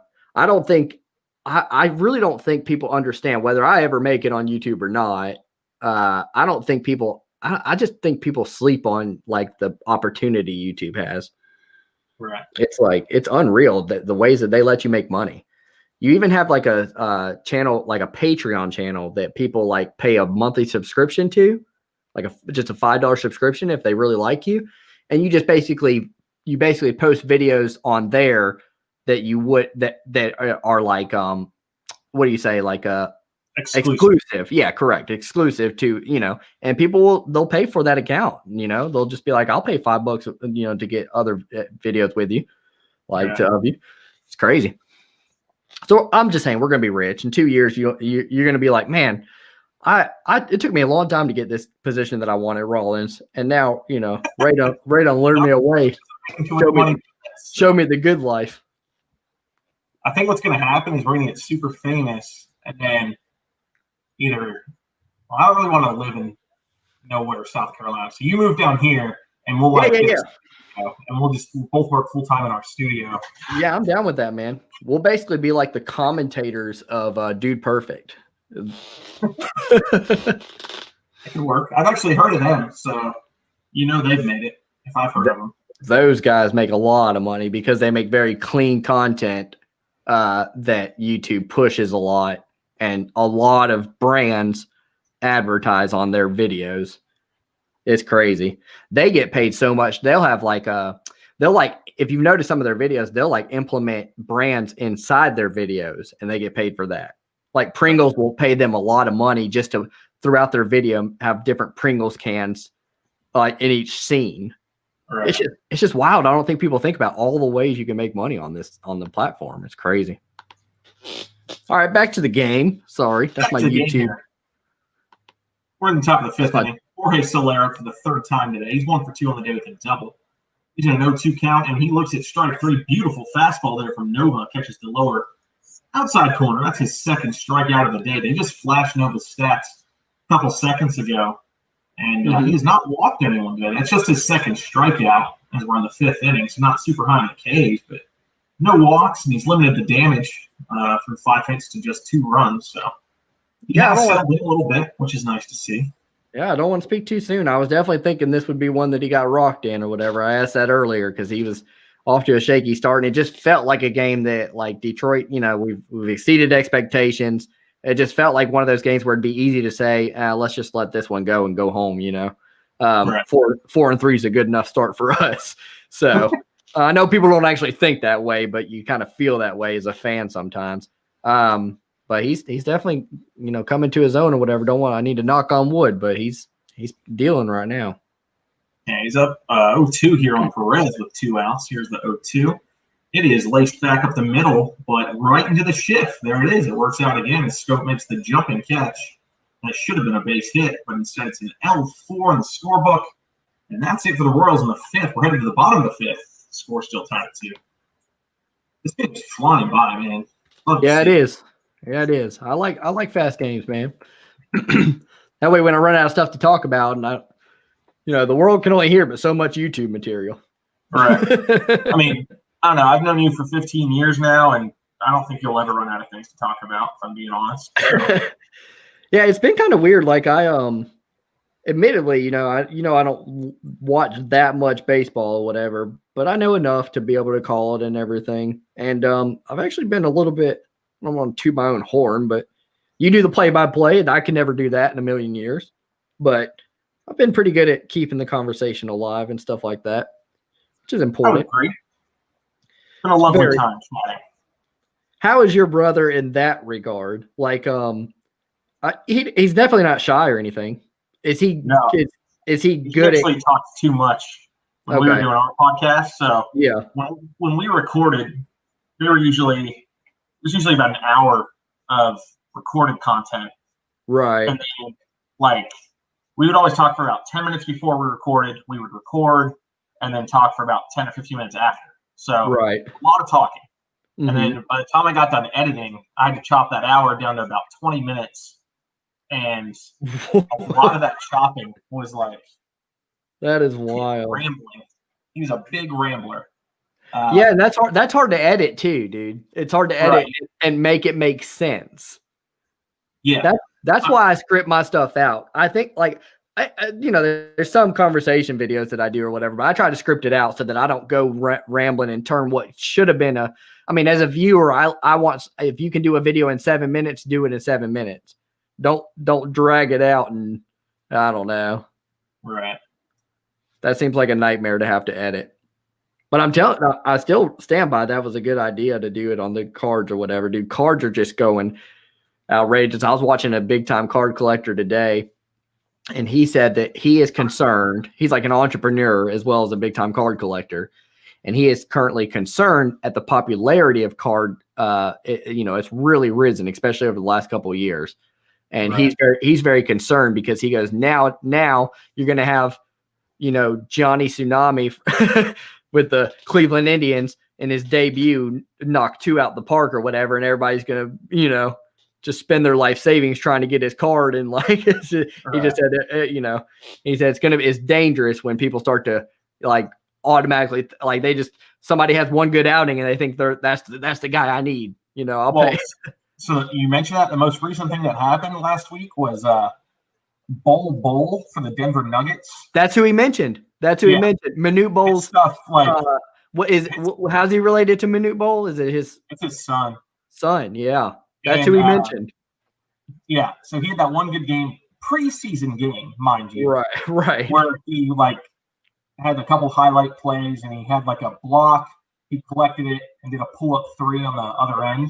Mm-hmm. And that night, his stuff went up about, I don't know, 15 to 20 times its normal value. That's wild. One night. It is absolutely crazy. His stuff has gone nuts. And if the Nuggets do really well, he's a prime case of what you just talked about, where his stuff is going to be so expensive. Right. Like, not a lot of playing. Yep.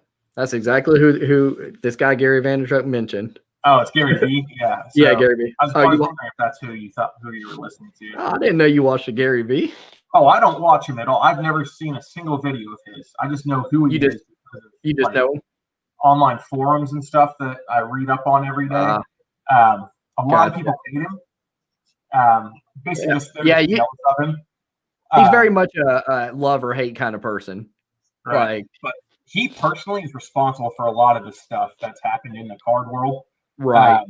Because he would give tips on who he thinks will get hot or whatever. And then thousands of people go out and buy that stuff, and it rises up in price. Dude, people listen to everything he says. He's responsible a lot for TikTok's success. He was shouting out TikTok left and right. He's like, TikTok, it's the next place. It's the next place. It's the next place. He was right too. You know what he said? He said TikTok. Everybody smashes TikTok now. They make fun of it because they think it's a teenager app. He said it's going to age up. It's going to age up. He's like, that's how every app is or whatever. And sure enough, I mean, you got mom starting to get on it and everything else. And Philip Rainwater's wife or whatever, just her mom, she was on it for a week. She had 40,000 followers in a week. She had like one video. She's attractive. Yeah, for sure. She had a note here real quick. Let me cut you off. Austin Romine singled a second ago, which brought up Jacoby Jones. He just blasted a ball to right field that Jorge Soler had to jump into the wall to catch. So Jones just missed his fourth home run of the season by about 2 feet. Really nice play out there on right by Soler to bring it in for out number one in the bottom of the fifth. Castro at the top of the lineup comes back up to the plate.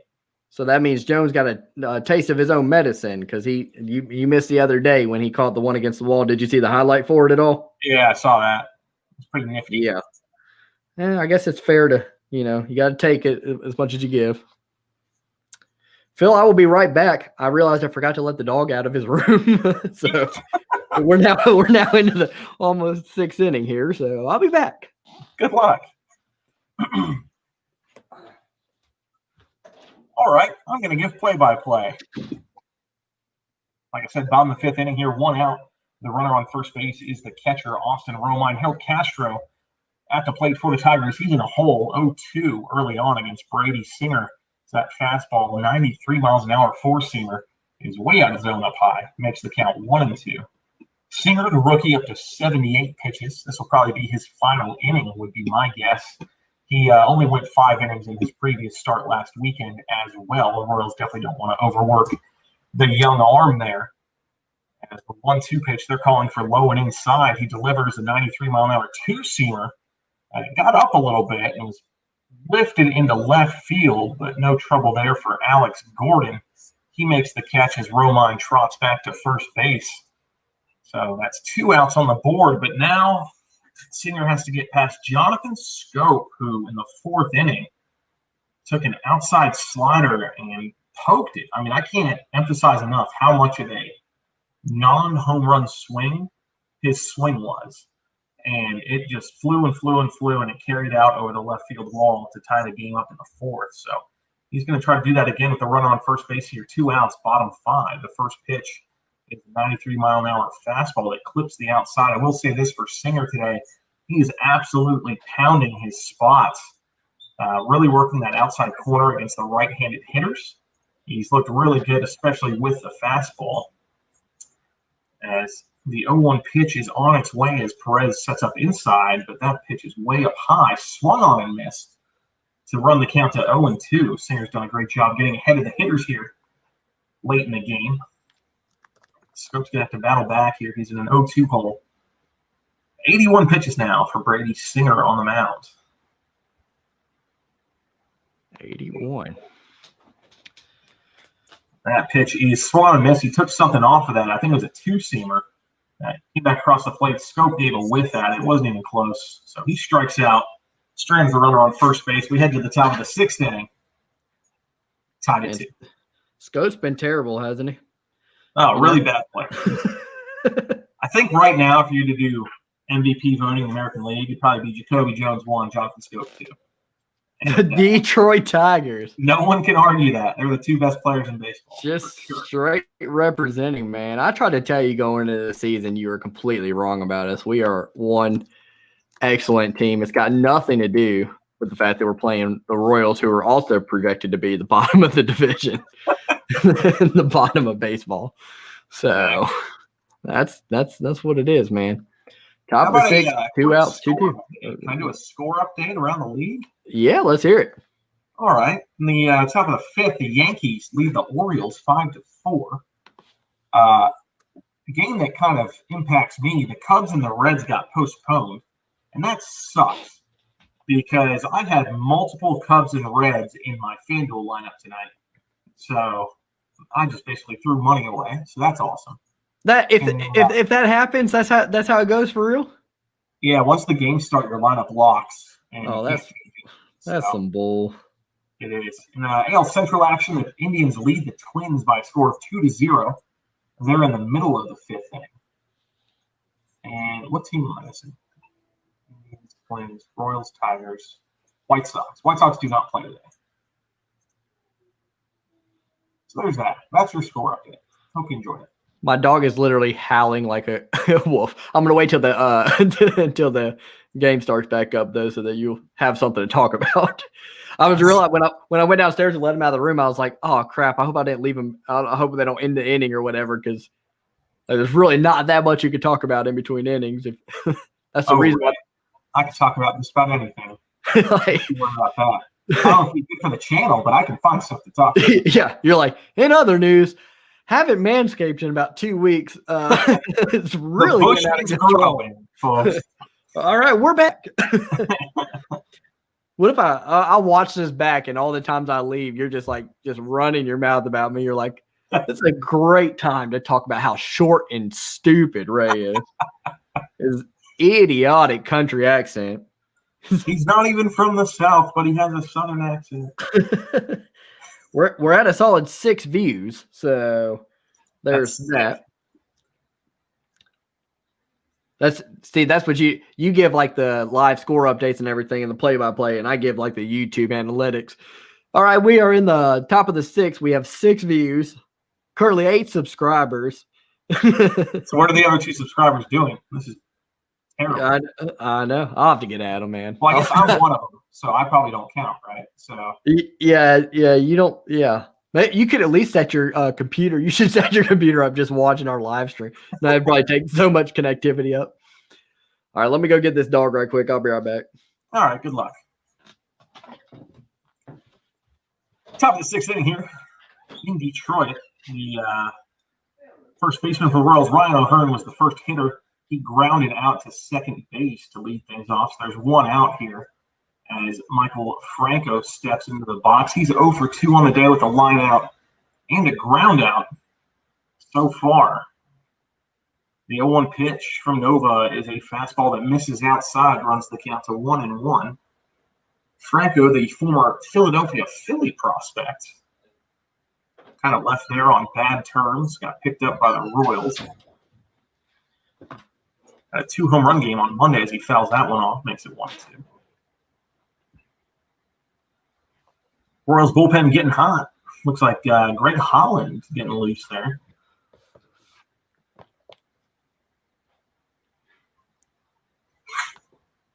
That's Nova taking his time. He gets the sign, winds up. And here's the pitch, 1-2. It's a curveball swung on and missed. Romine did not catch it cleanly, so he picks it up and tags Franco, who smacks himself in the head with his bat for swinging at that pitch. It wasn't even close to the strike zone, so those were a couple well-deserved head smacks for sure. I mean, my God, that wasn't even close. So Nova could actually get through the 6 if he's stays on stride here or whatever. 6. He's kind of locked in right now. His last 3 innings have all been very strong. And you think they're going to bring him out in this? I was about to say, or do you think they're going to bring him out in the 7th? Yeah, that was pitch 76. It was a ball low to Alex Gordon. So 76 pitches with 2 outs. If he gets out of here with, say, 80 pitches, I bet he goes 1 more inning. I would say that. He's a veteran. He can handle it on his arm. He'd be fine. If he got through all the way through the 7th or whatever, Tigers got a great shot with the way their bullpen's been playing for sure. Absolutely. Don't know much about the Royals bullpen, but I guess we'll find out today. They obviously weren't good in games 2 and 3 of the series. So their bullpen is nothing to really write home about. They're pretty bad, not gonna lie. That pitches in the dirt, runs it 2-1. Alex Gordon, as always, sporting a thick chin strap beard. He's had that for years. It is pretty solid. It's a good looking beard. Baseball has really good beards. I'm proud of their beards. Another pitch in the dirt runs it 3-1. I was so dumb the other day, man. I forgot that I had a smart TV. I'm sitting there like with the TV off on the couch watching the game on my cell phone. Wasn't until about the sixth inning, I'm like, wait a minute, I can watch this on the freaking TV. What the heck, man? Like, what am I doing? All that technology, you're not used to it. Yeah, I am way behind on that. Because regardless of the fact that I'm, still relatively young and live in the tech era, I'm still broke.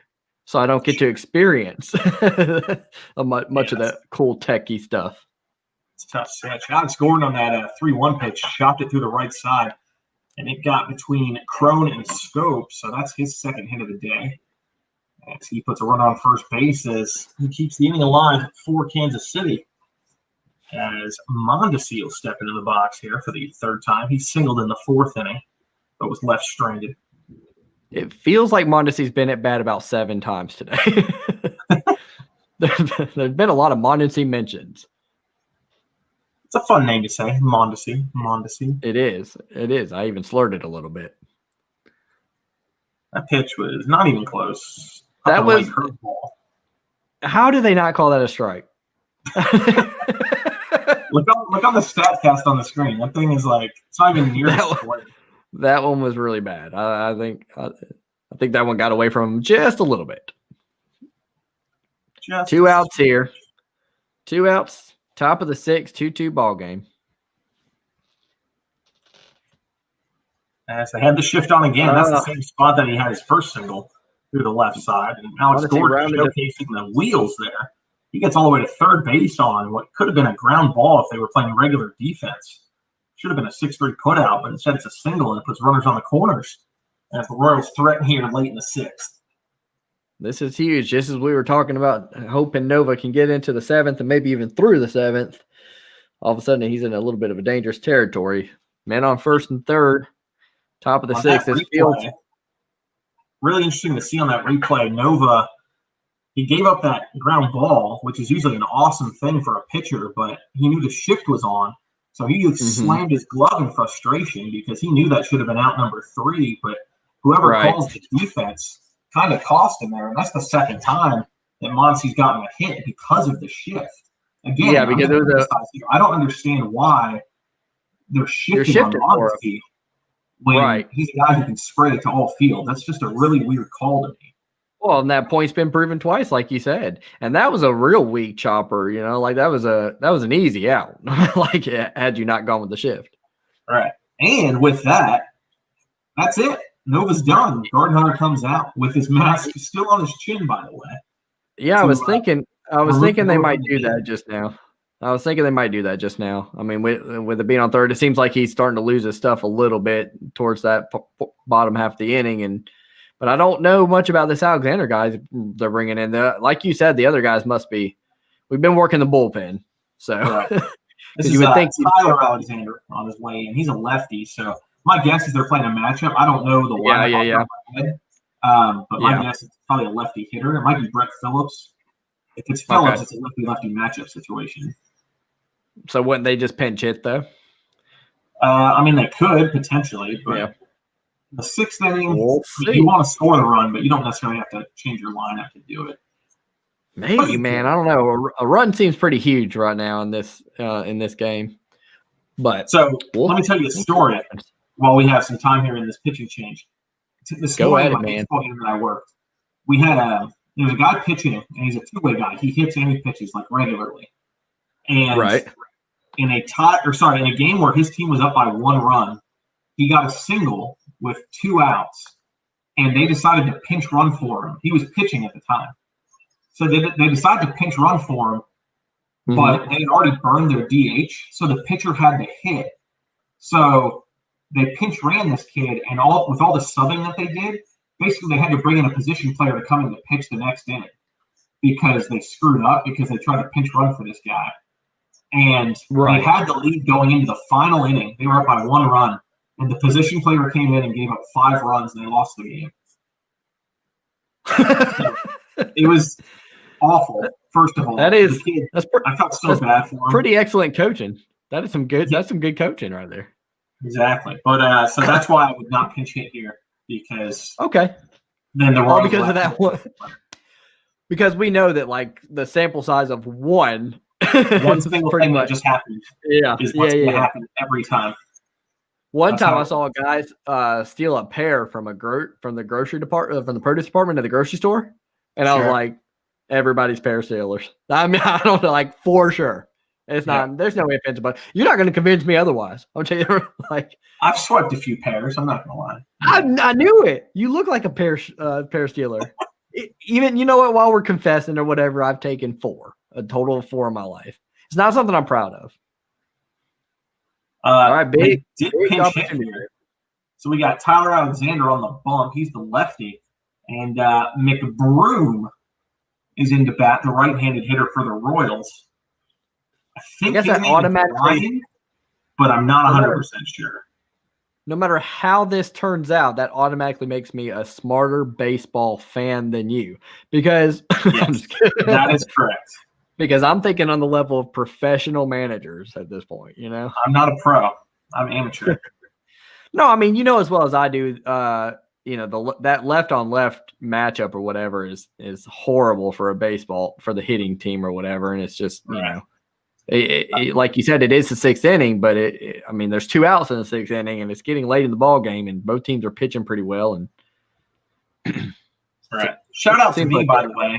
This guy's name is Ryan, so I got Ryan McBroom correct. I'm pretty proud about that one because I literally know nothing about him. That graphic just said he's 2 for 12 on the season.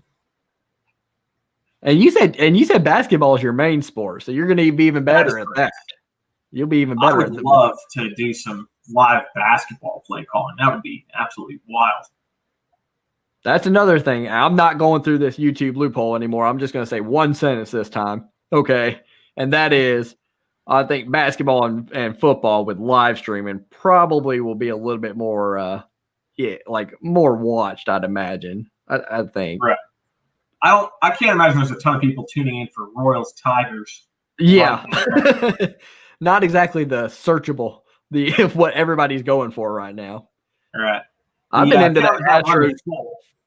By the way, I've been into that Astros Dodgers series. I'm going to shut up really quick because this is 3-2 and literally it's the biggest point in the game, so I'm going to be quiet. It's very important. So 3-2 pitch on the way from Alexander against McBroom. Here it is. It's a slider that catches the outside. It's lifted to the right where Maven is going to camp under it. He has just enough room to make the grab right next to the grandstand. So that'll be out number 3. The Royals strain 2 as McBroom cannot do his job. He doesn't bring the run in. Great job by Tyler Alexander there to keep the runners on base. We're headed to the bottom of the 6th, tied at 2. What have we seen? Have you been watching any of the Astros games is what I was going to ask. Just highlights. I haven't really watched a ton of live MLB. So far, I've been kind of busy doing stuff, but saw the Astros get thrown at, and I think it's absolutely ridiculous that Joe Kelly got suspended 8 games when he didn't hit a guy. He threw behind a guy, but he didn't hit a guy. Right. And then hilarious walking off the field, making the frowning baby face at the Astros dugout, and then saying nice swing to Carlos Correa after he struck out. That's the funniest thing I've ever heard in my life. He was definitely feeling himself on that. Oh my god! That was hilarious. It was great to watch. I've been like, what? Hey, if we are gonna give ESPN some props, I don't like giving ESPN props, but I will give them that here. They have been crushing the Astros. Their writers have been doing a good job. They say it so casually. I saw the other day I was watching and they go, They go, Altuve strikes out. Guessing is harder than knowing. And then they said so casually. He said it so casually. He's like, guessing is harder than knowing. 2 outs in the 7th. And I'm just like, dang, he just like slipped that one in or whatever. That was great. It is. I mean, it is like for avid baseball fans and for people who played the game in a pure way or whatever, it's getting the attention it deserves, but I kind of feel like it's being a little bit too much swept under the rug. I mean, the opposing teams aren't forgetting, obviously, but like it's just a bigger deal than I think it's even being made. It's been made a big deal, but it seems like it's starting to like go away, and I don't want it to go away. I wanted to keep being talked about. It's bullcrap. Like, I think a big part of that, the Astros got off easy because there's no fans in the stands. Yeah. Like, if they had to play any road games with fans in the stands, it would be unprecedented amounts of booing and yelling and people getting mad. And I really wanted to see that happen all year. Bro, if it was a college, if it was a college level team or whatever, anytime there's like a college scandal or something, these teams are really getting punished, and like with bans and stuff like that. Like, I was like, man, they should really send a message here. They should say no Astros baseball for 2 years. Like you just completely. I mean, like you cheat the game completely. I just don't have. It seems like they're harder on Pete Rose, who like bet on his own team than they are on a team that cheats in baseball, which is like the one sport that it just really bothers people that you cheat at, because that takes away everything that the sport's about. Right. Like, it's just wild. The steroids era, all that. I mean, I say era, it still, goes on or whatever. But it's like, that was bad enough, just to know the season of McGuire and Sosa and how exciting it was at the time, and just to know it all was a front. You liked it. I loved it. I loved every second of it. I grew up with it, man. That's phenomenal. It's cheating. I'd have to look it up, but when everyone was doing it, the year that Bonds, I don't think our boy Ken Griffey was doing it. Not everyone. Griffey's clean. We all love Griffey. That's why I love Griffey so much. He was knocking dingers. I mean, even that year he had like 50 something, didn't he? He was his career high. I think that was the year of Sosa and McGuire, though, because I think he was like, it was like he was like kind of like out of the limelight, and It was awkward because it was like, dude, he's hitting in the 50s or whatever, and he's getting no recognition because these guys are the main guys. Yeah. Quick game note here. Get back to the coverage if I can jump in. Go ahead. Greg Holland came in to pitch to replace Brady Singer. He just struck out Miguel Cabrera looking on a curveball that looked to be nowhere near the strike zone. Called strike 3. Miggy very not happy about it. Also, on the pitch previous, he threw his bat into the dugout on accident, and that was really funny to watch. Miggy did? Yeah, he swung too hard, let go, and he went flying in the Tigers' dugout. Oh, it was accidental. Okay. Yeah. Crone grounds sharply to third base. That's a quick out number 2 as Crone continues his hitless series. He's 0 for 2 on the day. I think that makes him 0 for 12 on the series. So that's not good. You hate to see it. He was a big bat early. Final note. Well, I guess it's not the final note. We should be talking about the game more, but Bubba Starling has entered the game for the Royals. McBroom pinch hit. Bubba Starling comes in as a defensive replacement. Do you know anything about Bubba Starling of the Royals? I know he has the same name as Bubba Sparks, except a different last name. It starts with the same letter. No, I don't know anything about this guy. All right, Bubba Starling was quite possibly the most highly touted prospect out of the Midwest in like the past decade. He had a scholarship offer to play quarterback at the University of Nebraska. And I believe he was from Nebraska. He's either from Nebraska or Oklahoma or Kansas. One of those 3. One of those.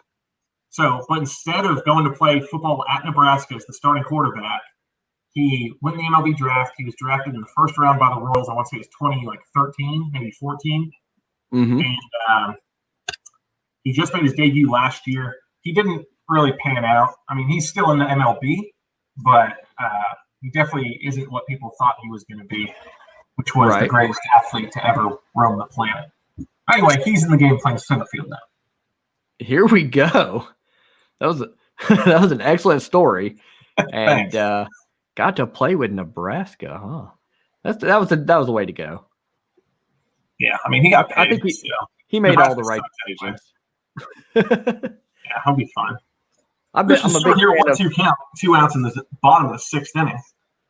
I've been a big fan of Nebraska going downhill ever since they've joined the Big Ten. I like to think it's because they joined a real conference. Yeah. You like the Big 12, though. I know you used to, at least. You used to love the offense. I love offense. I'm an offense guy. Defense is stupid. I'm like, man, the Big 12 is just, ugh. Sling that rock, baby. Sling it. Yeah. The defense is just like, yeah, this is great. What a throw. Maybe I'll get an interception because they're going to throw 73 times on this drive. That's all they care. I got 6 interceptions because the other team threw 70 times every game. All right, so there's a 1, 2, 3 inning, was it not? Or the inning's not over. That was a foul ball to the right side by Stewart. Counts that 2-2. Who is in the 2-2 count, bottom of the 6th. Tigers 2, Royals 2. If you're wondering who's up to bat, Phil, that would be Megan Stewart. Oh, Stewart's up. Yeah. Did you say Megan? Are you way behind? No, I'm not way behind. I'm Stewart's before Maven in the lineup. Oh, you said Maven. Yeah, no, this is Stewart. I was trying to look in the bullpen, and they had a guy warming up, so I was trying to see who that was, but I missed it. Gotcha. I'm watching on my phone. I don't have a TV in my room, and I don't want to be late because my roommates are home and they're watching TV, and it's going to be really loud. Right. So I didn't want that to interfere with this amazingly professional broadcast. That could be rude if you did that, yeah. So here's Stewart with the 2-2 count. Nobody on, bottom 6. Deuces are wild, as the kids say. 2 outs, 2-2 count. 2-2 Stewart. Mm-hmm. As Holland delivers a curveball that's slapped to the left side. This time the Royals had the shift. Yeah, they were on a shift, yeah. Just inside the bag, so that's an infield single for Stewart. That was an absolute laser that he hit there on the third base line.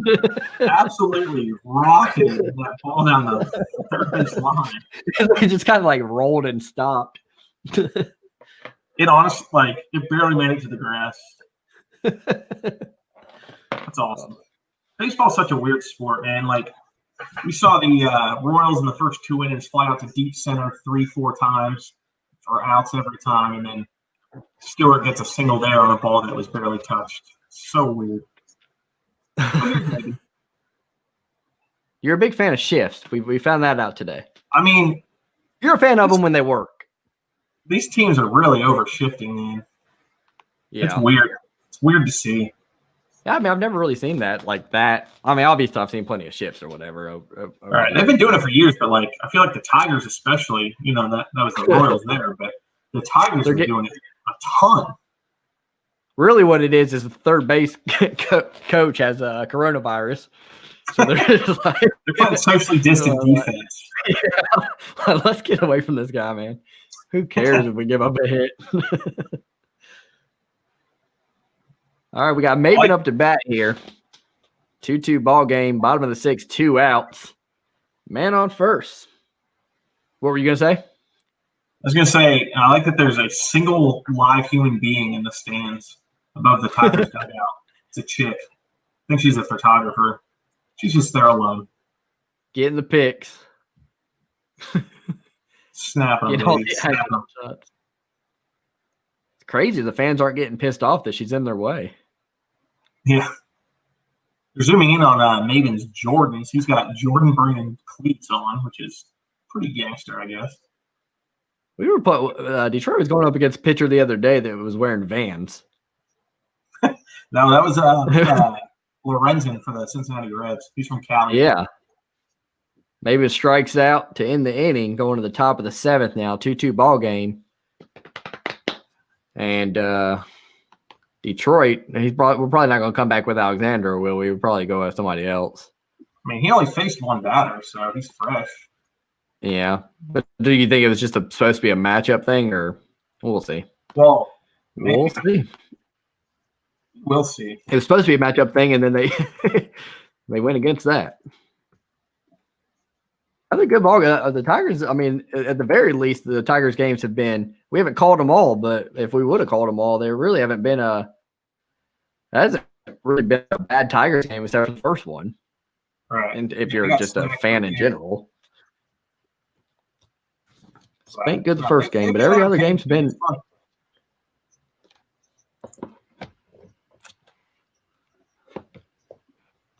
Yeah, I don't get where you say the market for the Royals and Tigers isn't big though. I mean, this is Midwest baseball. These are 3 World Series participants in the last 14 years. Oh, so there's that. One of the teams even won it, and it's not the Tigers. It was not the Tigers. It's been a minute for them for sure. All right, so the Ray trivia. So you really don't know who the Michigan quarterback is? I know it's not Shea Patterson. I want everyone to know, all the viewers, to know that Phil really did love the Michigan Wolverines. He's just kind of got a little bit busy out there in Orlando, Florida. Here's my thing. So, like, my brain capacity doesn't like he used to. So I had to start picking things to remember, and I care way more about pro sports than college. Like, I've always been like that. That's fair. That's just how it is. So that means you can name the entire Lions starting offense. No. Here's the real reason, and this will make a lot of sense actually. In college, like, we bonded basically over football, playing flag football, watching football, hanging out, stuff like that.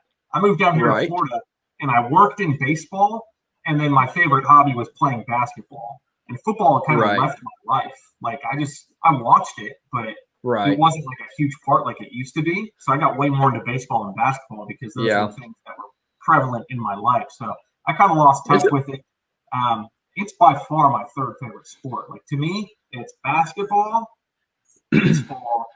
I mean, football's off the screen as far as like me caring. Dang. Yeah. So just, if you're watching, all the reason to watch Phil Chenery talk about a sport he loves. On this channel, go Lions! Go it's gonna be great coming at you this fall. Don't miss it. It will be great because it'll be Phil reconnecting with with what he used to have one day. I'm more excited about the Lions. I think eventually they got to come together, man. I think there's going to be at least a playoff type. I don't outside of that, that 91 victory, which I was too young to see. I haven't seen the Lions win a playoff game, so my entire life. It's sad. They had that mini run when they made the playoffs 2 years in a row in like 14-15 or 15-16, and like that was really cool. And then Calvin was like, "All right, I'm done," and I kind of crushed my heart. I've seen something that happens with the Lions. We also had we got a few years ago when we went to the playoffs, we kind of got we didn't get a raw deal. You got to play who you got to play, but we got the Saints in the first round, and that was just not a good matchup for us. But then, I don't know if you remember the year before that, it was very frustrating because, I really don't like bringing refs into the game, but I just can't get over we lost to Dallas in the playoffs, and there was just it was a key third down, and their linebacker had a pass interference against Pettigrew, and they marked the ball and everything, and Detroit was like about to be on the ball, and Des Bryant's out there just, first of all, should have been a flag. He's out there without his helmet arguing at the ref or whatever, and it's just crazy, man. And they literally actually said never mind, no pass interference, and put I've never seen anything like it. It's huge. It was a huge play. I'm like, what really bothered me about that was I was like, dude, the Lions, we've never won a playoff game. Like, Jesus, just let us how can you take that from us? And then the very next week, Dez had that catch that wasn't a catch or whatever against Green Bay, and he was just crying like a baby about it. And I'm like, that's called karma, buddy. Yeah. So, Game update here. But this is the Tigers, and it's the top of 7th, 1 out. It is Go ahead, that. Phil. Good transition. Jose Cisnero is in the game. He just struck out Brett Phillips for out number 1, but then he just hit Whit Merrifield. And my God, I hope Whit's okay, because that 96-mile-an-hour fastball barely grazed a thread on the sleeve of his jersey. But they're going to go ahead and give him a hit-by-pitch there. That's about the best hit-by-pitch you can have as a professional player because there's no injury except does it hurt? Yep. That was ridiculous. It's all about on-base percentage, man. You whatever you got to do to get there. That'd be me every game. Just stick my hand out. Just So I'll bring up Soler, who's 2 for 5 in his career against Cisnero. Merrifield on first base, top of the 7th. And to check the runner for the second time. They're afraid of Whit Merrifield. Where did Whit Merrifield go to college? Whit Merrifield, dude, you just tossed me up a freaking slow one right down the middle. I'm knocking this one out of the park, Georgia, obviously. University of Georgia Bulldog. Very wrong. He also went to the University of South Carolina. Yeah, but Georgia was a team he was considering. Oh, you were at the recruiting process. You weren't the connection's bad or whatever. You didn't let me finish the sentence up. Wow. Okay. Let's freeze that one into a right down the line. Maiden fields it cleanly. Merrifield was hustling from first. He went to third, sharp turn around third, but he decides not to come in to score. So Soler went to second. So that's a double. His second double of the night. So men on second and third here as the Royals are threatening, as the Tigers bullpen for the first time in 2 games is in danger of giving up a run. Yeah, Cisnero's been good. He hasn't been as good as Soto. I mean, but you can't bring Soto in already. You can't. I mean, you can't just kill these people's arms. I guess we're gonna have to work this one through, but it's hard to believe that they won't score a run here. Just 1 out. We'll see. Top 7. So you got Salvador Perez. First base is open. I personally might intentionally walk him here.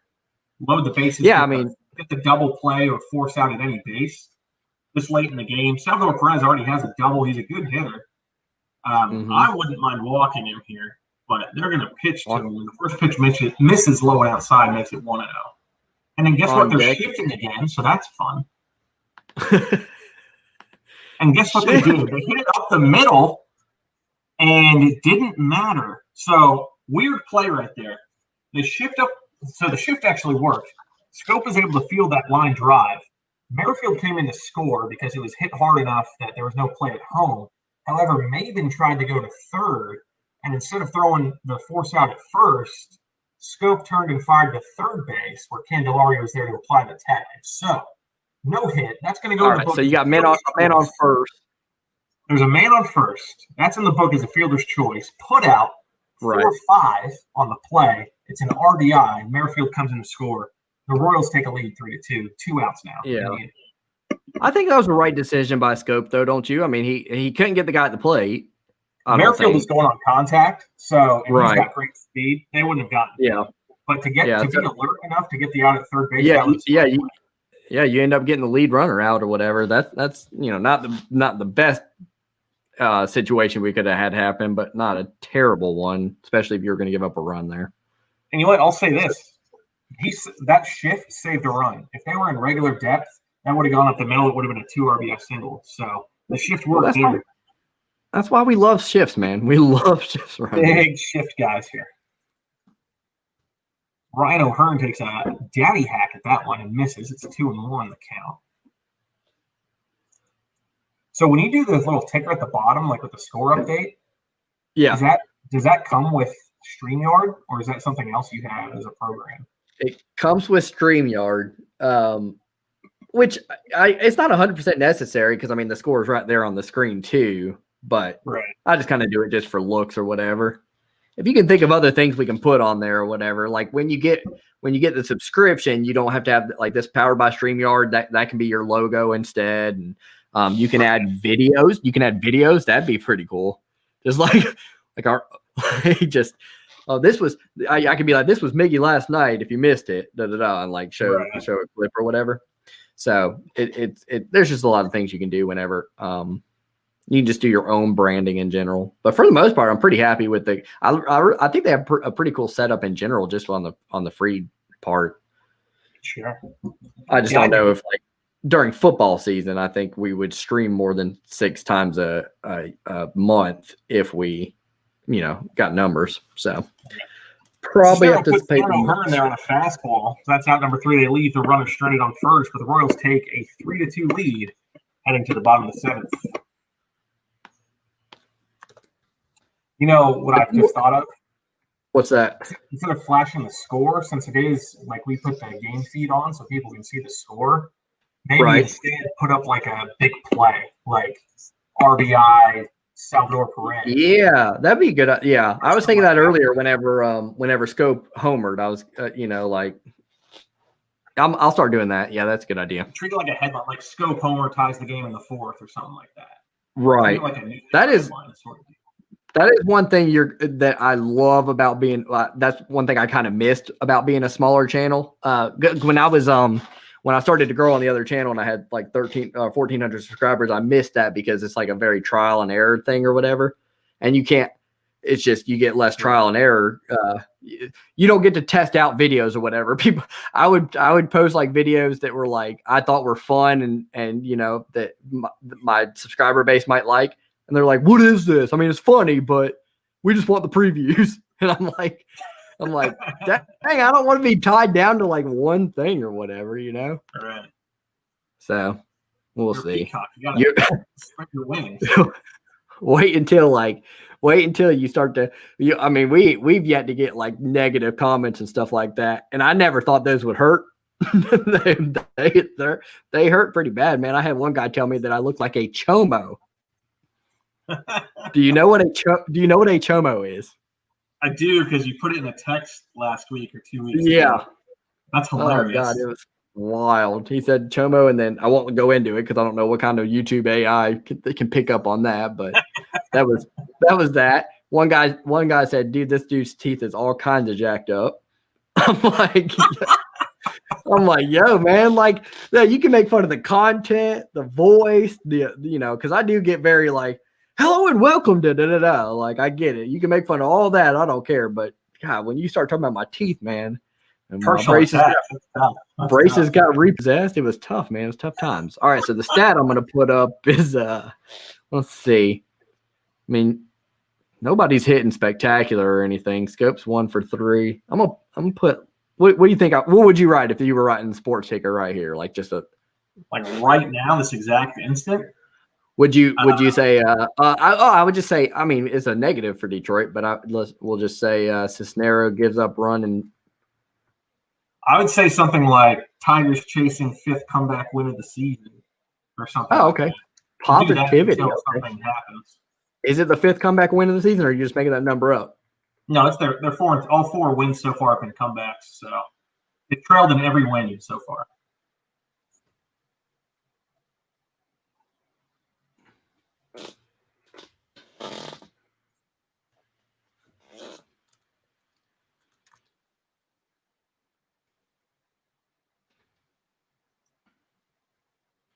Beautiful.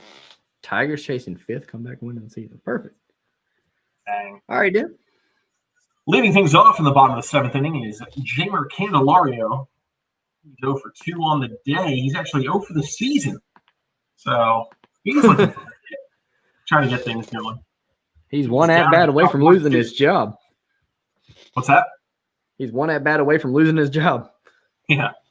As he strikes out swinging. Pretty nasty curveball there. I didn't see Newberry. I think that Jacob Newberry, I think is his name. I might be wrong on that one. But anyway, whoever he is, he just threw a nasty curve, and it fooled Candelario pretty badly. He strikes out for the 2nd time today. So Jamer can't hit for shit. Candelario. You cursed? Oh my goodness. Yeah, YouTube, they're not after us. We're not big enough. They don't start really going after you till you hit 10 subscribers. Oh, yeah. The guy that has double digits. Then you were screwed. That's the stat I'm going to put on there. Candelario, 0 for the season. Hire me, Ron Gunhire. Like, let me in. I could at least foul a pitch off.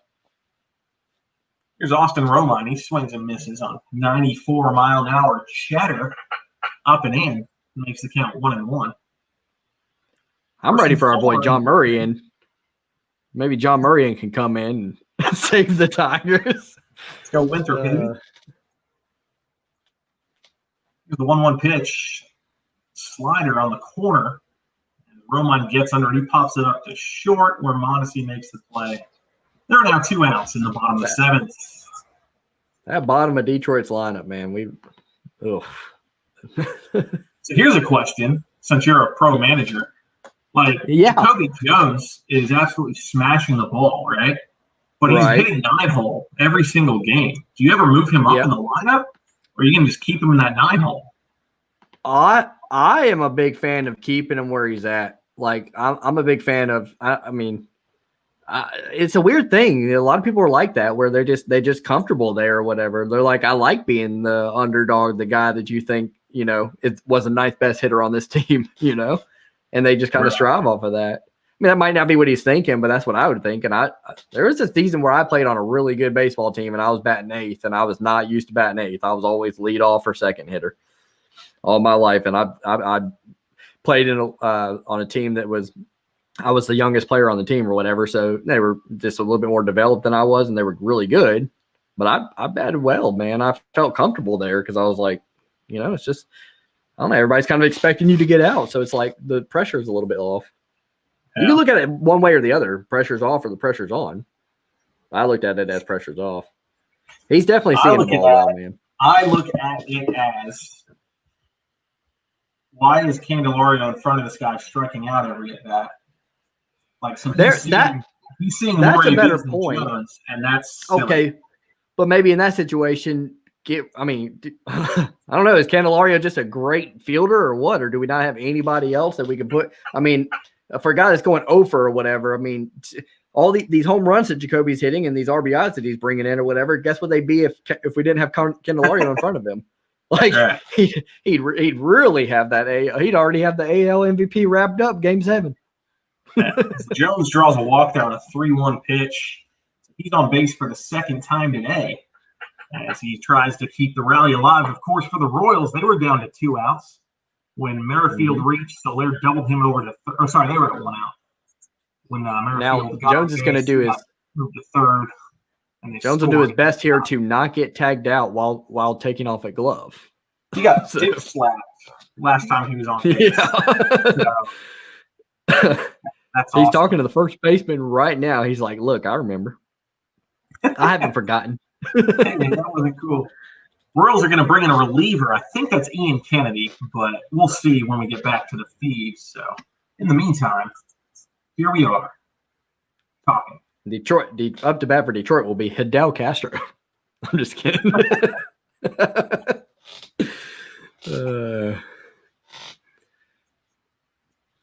So what you got? You got any wild weekend plans, man? Yeah, man. I think I might be going to the beach on Sunday.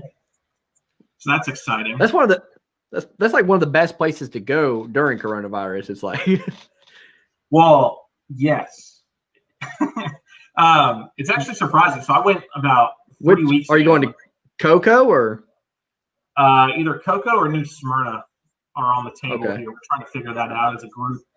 I like New Smyrna because you can drive on the beach. You can and I have a truck now because I'm a man. So load that baby up in the tent, the cooler, and just pull up on the beach. I forgot about that. It's so nice.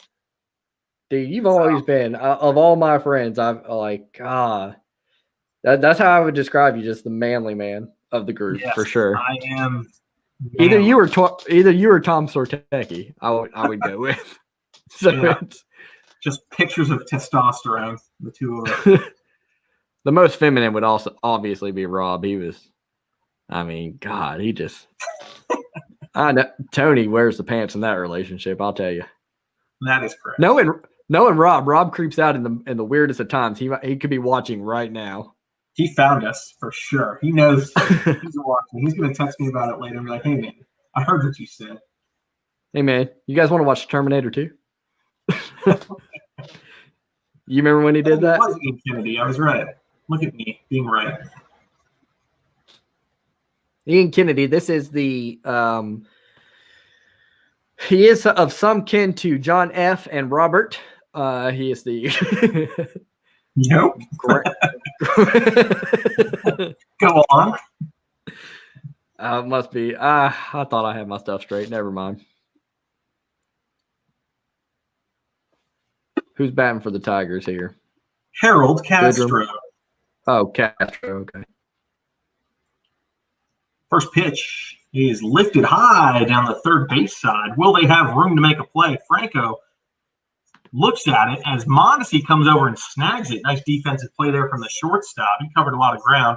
Franco not known for his glove. Mondesi is, and he made the play there. So the Tigers strand another runner. That's their fifth of the day. As we head to the top of the eighth, the Tigers trail 3-2. Great relief. When it comes to catching, one pitch for Ian Kennedy. Yeah, his arm's got to be killing him. I'm sure when he goes to the dugout, they'll make sure to put the ice on it. Yeah. I was watching. I saw a TikTok today where they were talking about DeGrom. I haven't watched much of the Mets this season, but apparently the bullpen for the Mets has been not that good, according to this TikTok or whatever. And it seemed like a guy that knew what he was talking about. It was pretty funny. It was like he was acting like DeGrom. He's like, Jesus. Like I have a 4-run lead. Like, can you guys just hold on? And they're like, and he's acting like other guys or whatever. And he's like, do you want to tell him? No, I don't want to tell him. And they're like, we're gonna fuck it up. Like we're gonna mess it up. Fun fact, if you would allow me. Allow. Do it, Jacob please. DeGrom pitched for the DeLand Suns of the Florida Collegiate Summer League back in 2010. Man, there are some guys going through that league, huh? There are a couple. Yeah, he's up to the best. And I thought 2010 was also my first year with the league, so I'm not saying I'm responsible for his success, but at the same time, it was because of me. Phil, if you don't know Phil, he's also the one who talked Tim Tebow into living out his baseball dream. So I'm actually upset that Tim Tebow plays baseball. Phil actually went to high school with Tim Tebow at Lumen Christi High in Alaska. So that's a very interesting fact about him. Yeah. Phil also used to get on his knees, but it wasn't to pray. What was it for? It was just you were comfortable there. Yeah. You played catcher for the local softball team. You're one of those guys that didn't like to squat. You like to get on, like, just be on your knees. Yeah, I'm a knee guy. Those guys, those guys used to drive me nuts. I'm not gonna lie. Yeah, like seriously, why are you my catcher right now? I'm like, just like, this is crazy. You'd really do it in rec baseball. Just be on your knees. I'm like, you can't. If a guy tries to steal, you're screwed. Right.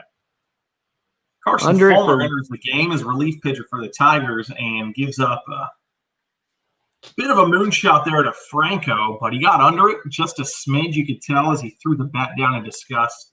He only hit it about 360 feet when he had to hit it 380 feet for a home run. So that's a quick out, number one, for Carson Fulmer, the recently acquired right-handed pitcher from the White Sox. He was claimed off waivers. We talked about him last broadcast. He's the guy from Vanderbilt, former first-round pick, who never really panned out into much in Chicago. As his next pitch is lined into left field for a single by Alex Gordon. So Gordon is on, I believe, for the third time today. He's having himself a nice little game. Yeah, he's the one that scored last time around. Alex. You know what? Oh, here's a very positive thing for you, though. I'll do this during the break, but I got some good YouTube news. Really good, actually. Sure. Can't wait to hear it. It's lovely news. Now here's Mondesi stepping up for the fourth time. He's 2 for 3 on the day. made 2 outs last inning. He's impacting the game on both sides. He swings at the first pitch he sees. Mondesi now up to bat fastball for literally the 10th time today. So he's definitely getting his swings the in. screen says 2 for 3, but we know in our hearts it's minimum 10.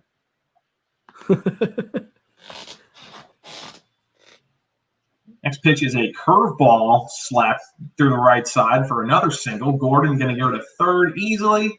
So yet again, the Royals put runners on the corners. That's the third single of the day for Mondesi. So Gordon and Mondesi absolutely destroying the Tigers. They have 6 hits between the two of them. Yeah, what? Yeah, 6 for what? That's 6 for probably 6 for 8 would be my guess. Well, Mondesi just went for 3 for 4. They're 6 for 8. Yeah, that's crazy. It's decent. We just walk. Really, most of the lineup's doing pretty well in general. I mean, how many? They got 2, 3, 4, 7, 10, 11 hits today. That's what I'm showing.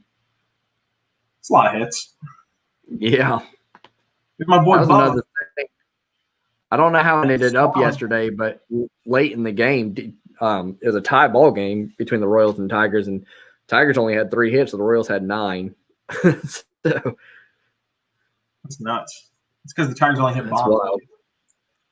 That's been the issue for the Tigers, man. The bullpen's been good, which today not so much maybe, but that starting lineup's been a little rocky. Oh, the Starling up to bat. He showed bunt on the first pitch.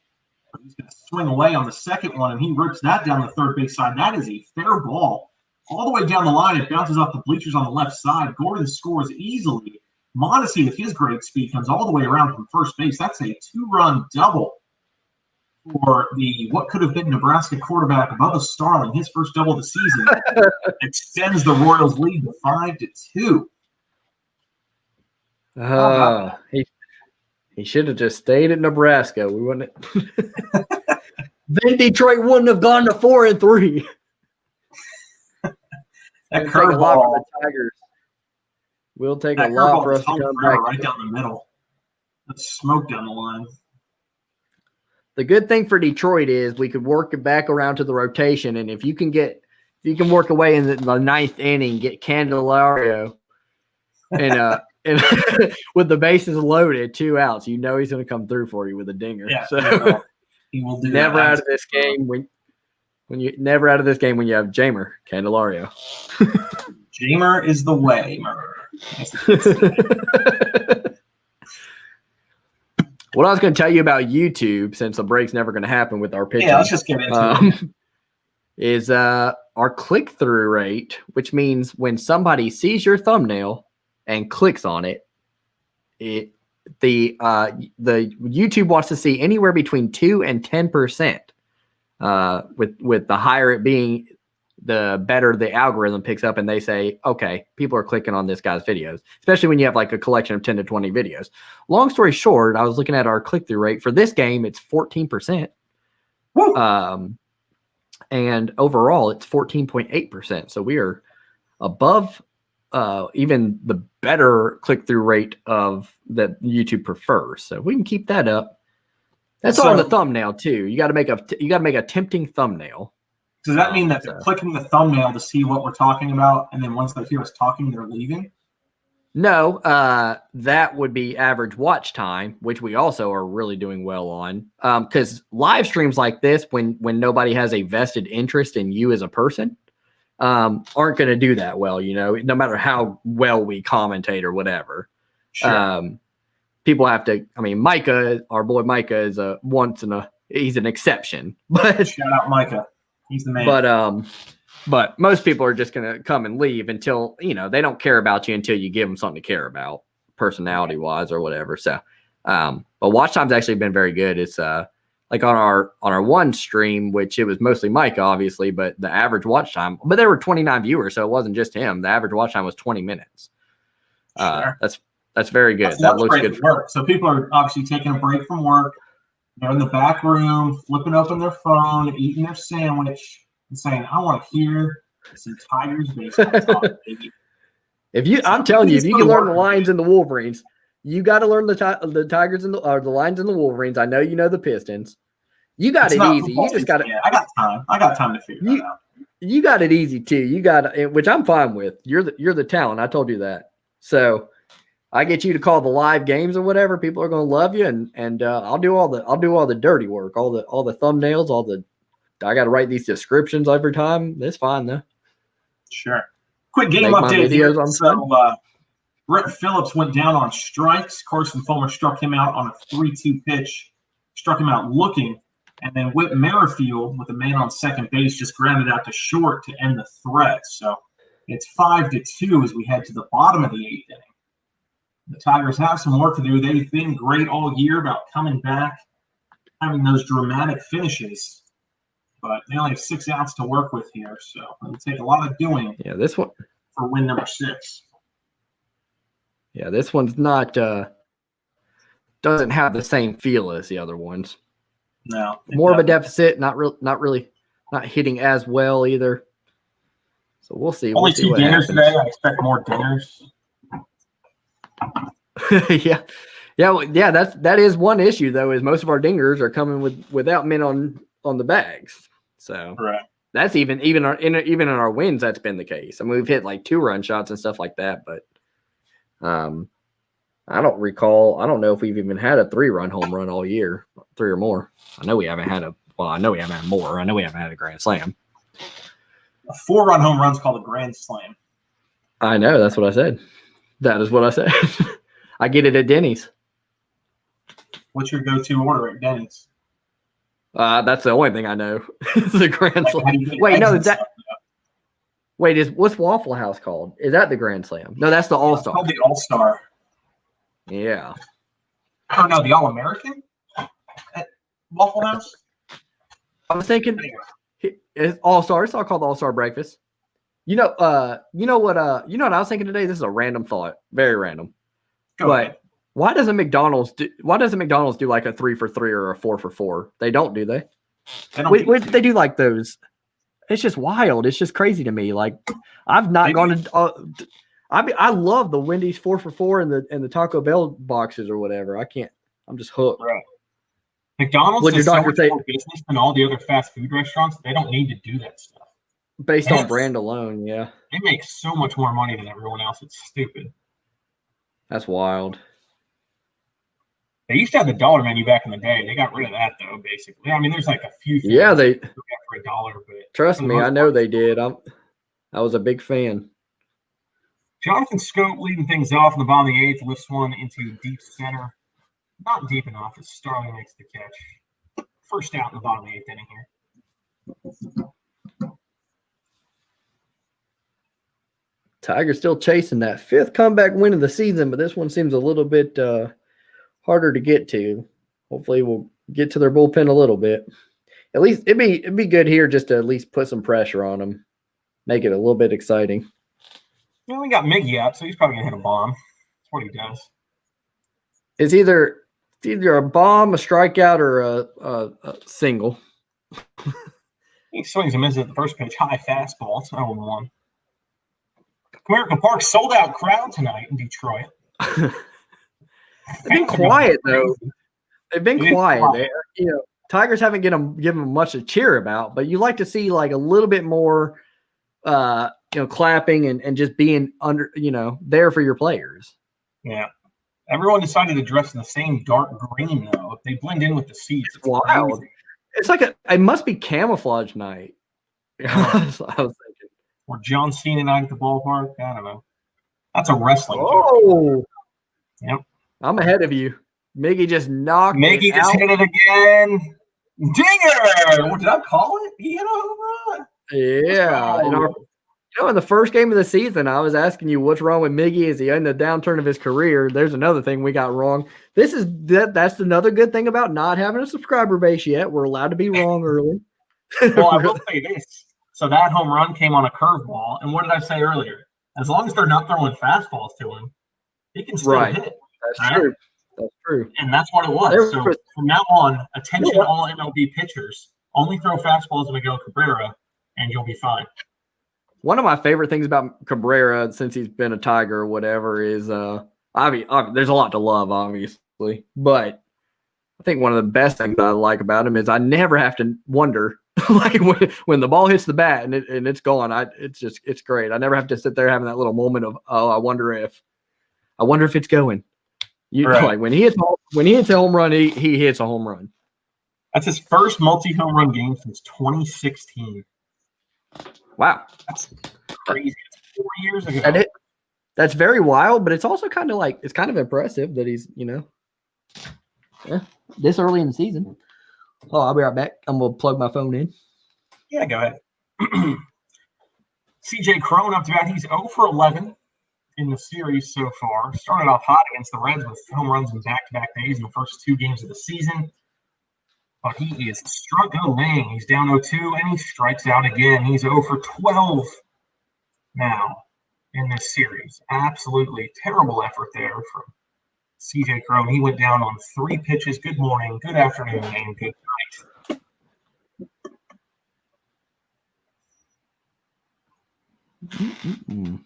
Ray, you missed a CJ Cron strikeout.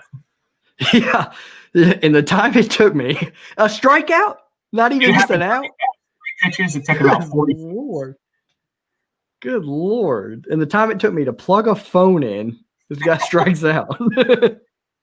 You love to see it. I didn't even have to find my charger. I just I dropped it. Went up into foul ground. Michael Franco, really bad effort. He was like, he was about 3 feet away from the dugout, but he thought he was about to fall in. He gave up. He's doing this thing, and he's doing this thing in this walk too, where he's kind of acting like he's not that embarrassed, but he's obviously embarrassed. That ball, kind of the ball on top of the wrist. He had his glove back, and it hit him here. So he might also be in some pain. Yeah, for sure. Yeah, he's quite possibly the worst defensive third baseman in Major League Baseball. That's always been his thing. He can hit bombs and stuff. That's why the Phillies got rid of him. Well, that and I think he had an issue. But he can hit. He sucks in the field. He's just here for the hitting party, man. That's chicks dig long ball, so I get it. They always have. All right, I'm starting to have my change of heart on Stewart here, but strikes out. So at least he swung. Let's take the positive. Maybe he does put a run on the board in the bottom of the 8th. So got a 2-run game, not insurmountable or anything, but 2 home runs or something. Yeah. Well, another 1-run shot we got. So we have 3 1-run shots today. So impressive to have 15 home runs 7 games into the season, but at the end of the day, you gotta put some men on board to make those really count. 5-3 ball game, Royals over the Tigers. Into the 8th. Oh, going to the beach. That's more interesting than mine. I actually have to work. I have Fridays off, but work is low on people tomorrow. So I've been called in. My services have been called in. I do get Monday off, but who the hell wants a Monday off? Gross. So whatever. Then Michelle says, "Oh, maybe you can stay home with Trey." I'm like, "Yeah, no." I can picture you on Mondays going out playing like 9 holes of golf, drinking for lunch. Yeah, like I'm gonna treat it like it's a Friday, even though it's a Monday. It might actually be a good thing. I'll get cheaper golf. There you go. No, we pay daycare good money. When you become a father, Phil, you will say, "What the heck is this? Why am I paying this much money?" I've heard the stories. It's wild. I'll tell you, it's not near as bad financially as I would have thought, but daycare is something wild. Yeah. Which they do a lot of whatever. I mean, I get it. It's just I don't know how people with 2 kids afford it. You're talking like over $1,000 a month. Right. That's wild. All right, that's why I going to the top of the night. Yeah. That's why. The one and only. There's something before you have a kid. There's like a way to make the kid. Sure, yeah. And We'll talk about that. I've heard about that. Adoption? We'll talk about that in the middle of the ninth. The birds and the bees coming up after this half of the inning. We're going to lead things off here in the top of the ninth inning. Kyle Funkhauser in for the Tigers, and he gives up another double to Jorge Soler. That's his second double, third double of the game. 3 doubles for Jorge. That's a lot of doubles. Yep. He ripped that one. It looked real good off the bat. The pitcher, Kyle Funkhauser, was a big deal. What school did Kyle Funkhauser go to? Oh, Funkhauser definitely sounds like a West Coast school. I'm going correct. Oh, I was going to go Arizona State. All right, who is it? He went to Kentucky. Louisville. Oh, I said Kentucky. That was close. That was close. He was an All-American at Louisville. Really good. I was trying to say Kentucky, a city in Kentucky. I cut you off. That was on me. That's my fault. Keep doing it, man. You know I'm going to answer right, and then no. What I heard at first, I heard like the name being pronounced as like Funkhauser, like something cool, like a party school, like Arizona State. Fun. Then right. Then when you said no, it's not on the West Coast. Then when you said no, it's not on the West Coast, I heard it more like Funkhauser. Yeah. And I was like, oh, Kentucky. Funkhauser from Louisville. Yeah. My name's Funkhauser from Louisville. Yeah, that is Louisville. That's wild whenever people pronounce Ville as Bull. Yeah. If you know me, I live right near Greenville, South Carolina. I fly into Greenville Airport on the Legion Airlines. Love watching my Clemson Tigers play football on Saturday afternoons. Hell yeah, go Clemson, go Tigers. Powerhouse ACC Conference. Dabo for president. No, it's wild here. You escaped all that, thank God. Yeah. No more Andrew Carsons for you. He wasn't that bad. He's not that bad.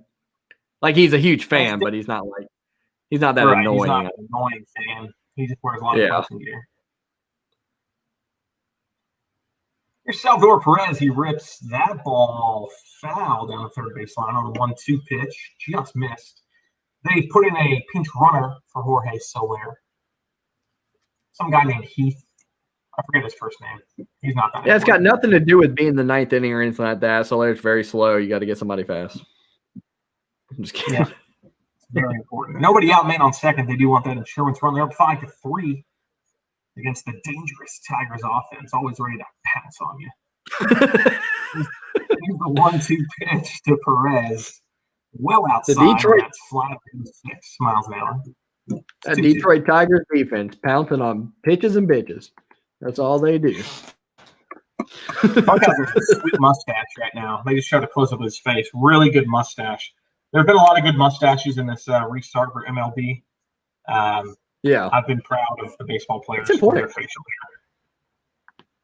I think it's very important in a time where we need something to root on and cheer about. Mustaches could be our saving grace. I don't. So like I've had facial hair forever now. It looks like I would have a good mustache, but I don't. If I take the beard out, my mustache actually sucks. It's not very good. Do you look like a chomo or with no? Mustache on. It's just not thick. Like it looks colored right now because I have the beard, but if the beard leaves, it like loses its color, and it just sucks. Yeah. God, your mustache is like a yard. Like, if you don't put the fertilizer in, like there's a couple dead spots here. The whole mustache goes out. Just like starts getting burned. Funkhauser put Perez down on strikes. By the way, nice pitch on the outside slider, swung on and missed for out number 1 in the inning. Try being married when you don't even have a choice of what you get to do.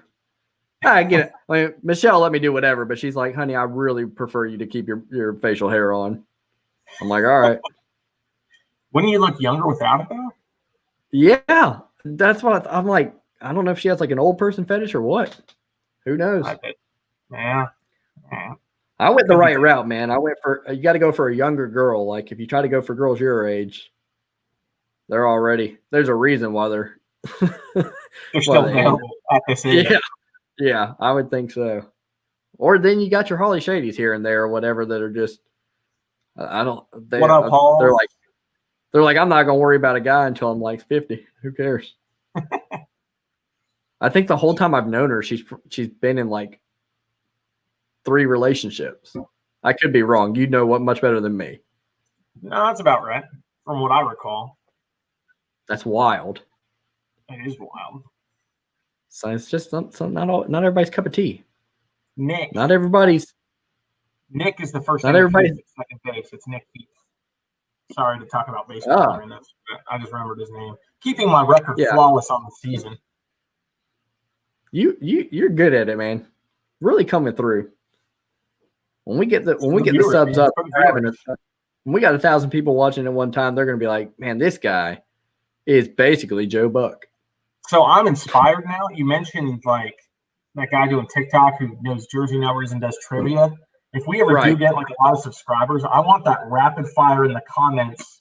Like, hey, Phil, where'd this guy go to school? Hey, what number is this guy? Hey, what? Yeah. I live for that shit. No, it absolutely like that. Like, I think as we get better, like I'm gonna do a better job of letting you actually do the play-by-play, because right now I'm like not that great at it. I just starting getting conversations, and I'm like, I'm in this one, you know. Right. But hey, in my defense, the commentators on the TV do the same thing. Like, absolutely. They very rarely actually talk about the game. Like they'll just kind of chime in every now and then. Slow chopper to second. But like you were saying, but yeah, that is I plan on being more of a facilitator of like popping up comments on the screen and stuff like that, and just like, I mean, obviously gauging in on the conversation or whatever, so you don't have to do all the talking. But yeah, for sure, I'm gonna be that while that chat's moving real fast or whatever. I'm gonna be finding the gems in there for you to talk about and answer. Right. It'll be good for you too to just really get to brush up on your knowledge and stuff like that. You already got it in general, but you got to clean some areas up, you know. People are really gonna come to you. They're gonna come to you for advice. They're gonna be like, Phil, fantasy baseball, who should I start today? Nova? You say, oh, the answer is no. Always no if that's your solution. All right, that's the third out. So last chance for the Tigers coming up. 3 outs away from the end of this one. They're down 5-3. We're going to do the bottom of the ninth. Ray's going to do the play-by-play. I'm just kidding. That's an absolute joke. Due up for the Tigers, by the way, the murderer's row of Cameron Maben, Jamer Candelario, and Austin Romine. So it is murderer's row, but it's murderer's row for if you're a Tigers fan. That's we're the victim. It's gonna be real ugly. But I have a sneaky suspicion Candelario will not hit this inning. I don't know. There's no way in a million years that I would, in a 2-run ball game, maybe if it was 3 runs, there's no way in a million years I would let my guy who is literally 0 for God knows how much. 0 for the season. Back. I mean, I at this point, I'm talking to the bat boy, and I'm like, you said you played in rec? Go get loose. Go get hot. Yeah. Do what you got to do, man. If the Tigers could just like bring a couple trash cans into the dugout, in this inning, I don't think anybody's going to be on to them. You know, right. Everybody's after the Astros. They're not going to pay attention to the Tigers. I wouldn't think the Tigers would do something like that. It's only big market games or whatever, you know, Houston versus the Yankees and stuff like that. Nobody's watching this game. They're barely going to know. And the crowd's so loud, you're barely going to hear it. Yeah, they make so much noise. They were raucous tonight, just going nuts. I got another – I don't want to get in that Astros loophole again, especially when the bottom of the ninth is about to happen or whatever. But, like, why did it take so long to catch on to that? I don't get it. Like, it seems pretty obvious that people are banging trash cans in the like. I feel like in the first inning, I'd be like, why are they doing that every pitch? All right. Like, I don't know. I guess they just thought it was like their thing, like rally caps or something like that, you know? Yeah, They we're didn't put making two and two noise. together. Bang, bang, curveball. It's really weird. They bang it twice every time it's a curveball. And they hit a lot of home runs. It's almost like Altuve knew the pitch. So weird. That All Trevor right, who's up? Rosenthal coming in the game. Rosenthal. Running Baker. Do you name that movie? I know it. I know it. That's Rookie of the Year, right? Yeah. Took me the longest time to know that's the same guy that was in American Pie. Yeah, I actually just watched American Pie. I watched all three of them like a month ago. They still hold up, man. They're still really good movies. Yeah, they are. Those first three ones. After that, it's I don't even count the band camp. Yeah, I don't. Me Me and all either. that stuff. It's so stupid. You as a movie buff, I won't go into this this hole or rabbit hole or whatever, but I know you as a movie buff, it's got to be driving you nuts how all maybe you like it, I don't know, how all they're doing is sequels to stuff of old movies and stuff like that. They're just making cheap, easy money. Do not like it. Yeah, it's That's annoying. Really it's nice just like Frank. I was hating on him earlier in the game, but that ball was rocketed down the third baseline. He made a really nice backhanded stop, and he threw it from the outfield grass, fading away from first base. It was actually an accurate throw. It just ran out of gas. It's too hot to first. And Maben beat it out. Maben's a hard guy. He's a hard guy to get out on that kind of play. Really nice attempt there, Frank. Got a runner on, and we're in business. They're definitely going to pinch hit for Candelario here. Let's see. So Maben's out of the game. I don't know if he pulled something because he's got good speed, so he might be hurt. They took him out. So we have a pinch runner at first. So that could take away. Yeah. There's Gardenhire with his mask on his chin saying, hey, guys, do you wear your masks like this? Or is that how we do? It's just a chin strap for him. He don't even care. He just looks so goofy. Victor Reyes is going to be the pinch hitter here. Pinch hitter or runner? Sorry, pinch runner. I'm so stupid. Runner. Yeah, and as you said that, we had 46 people watching just now, and it dropped to 4. Maybe definitely. That sucks. How would you feel if we had like 122 people and you said one dumb thing and just like they just drop? Click, X. I'm out. This guy doesn't even know what a runner is. I can't tell. It is Candelario, isn't it? Jeez. This seems very. I mean, I'm supposed to be I'm on a Tigers live stream here. It's supposed to be positive. It's the bottom of the ninth. Good chance to. But I just can't. I mean, what in the world? Like, I just don't get it. We have nobody who we can put in place of a guy. I mean, he's just whiffing. So weird. He's down 0-2. He swung and missed. Down 0-2. They're going to pinch hit for the catcher. So that's cool. Here's the 0-2 pitch from Rosenthal. Fastball, 100 miles an hour. Just missed. That was actually a really good pitch. I thought that was strike 3. He missed by about 2 inches there on the outside. Looked good to me too. I mean, definitely look at like a pitch that he should have swung at with an 0-2 count. I'm really surprised he laid off it. I'm not gonna lie. Yeah, I bet he swings at this one. Here's a 1-2 pitch. He probably did. He just wanted a different way to strike out this time around. That one was thrown about 5 feet short of the plate, so it's 2-2 now. Tiger's not out of it yet. I don't know. Goodrum's going to hit no matter what. And, he's a guy who could pop one out. Wouldn't surprise me if he hits that game-time dinger. It'd be pretty cool. It wouldn't surprise me if Candelario hits into a double play right now. Goodrum hits a 1-run shot because we like to do that. And then solos only. Hey, there's the strikeout. Got him on the curveball. Jeez. Yeah. That's 3 strikeouts on the day for Jimer. And I don't know what would happen with a pinch hitter, but once again, I proved that I am every bit capable of being a major league manager. Yes, that is correct. Really bad. That seemed like common sense. I'm not sure who we have to pinch hit for Candelario there, but I can't imagine that anybody would be any worse than that. I think How many strikeouts? How many times has he struck out? Like 3 times today. 3 strikeouts out of his. That's crazy. 0 for 4. All right, so now we got Goodrum up, man on, 5-3 ball game. Tigers looking for their 5th comeback win of the season with 1 out here. Going to be a little bit tougher than it has been in the past, but certainly capable.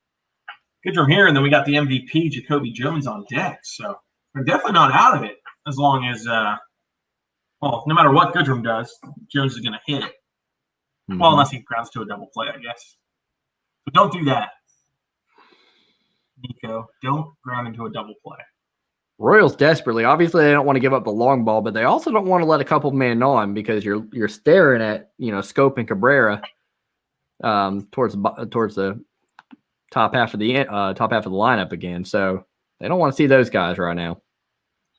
That's why I think that Candelario that would have been a good time to pinch hit for him or whatever. Really try to work your way towards that top of the lineup. What could have been? We'll see. I want Gardenhire fired tonight. I want him fired just because he doesn't know how to wear a face mask. It's like, he looks so stupid. Just take it off. Yeah, that could just be the excuse for why he goes. That one's lifted into center, but he got well under it. Starling makes the catch. So that's 2 gone now.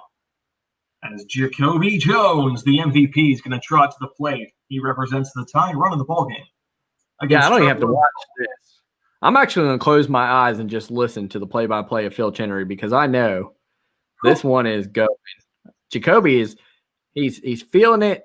He's confident. This is a guy that you want up in this time. Either him or Miggy. I'm going to close my eyes. I'm just going to listen to the home run. All right. All right. Here we go.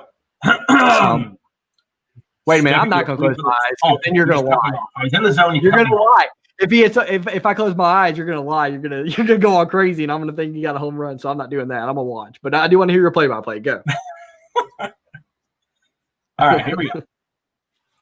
Jones stepping into the box for the Tigers here. He's reached base 2 times today on a single and a walk. He's easily the hottest hitter in this Tigers lineup. He is the guy you want at the plate in this situation. First pitch from Rosenthal is a high fastball, 99 miles an hour. Reyes will advance to second without a throw. The defensive indifference in the scorebook there is his run does not matter unless there is a home run. So a hit here from Jones would drive him in, but the Royals would still hold the lead. Rosenthal doing what he can to avoid that scenario. He's down 1-0 in the count against Jacoby Jones. The second pitch fastball, 100 miles an hour. That time he added a tick to the speedometer, makes the count 1-1.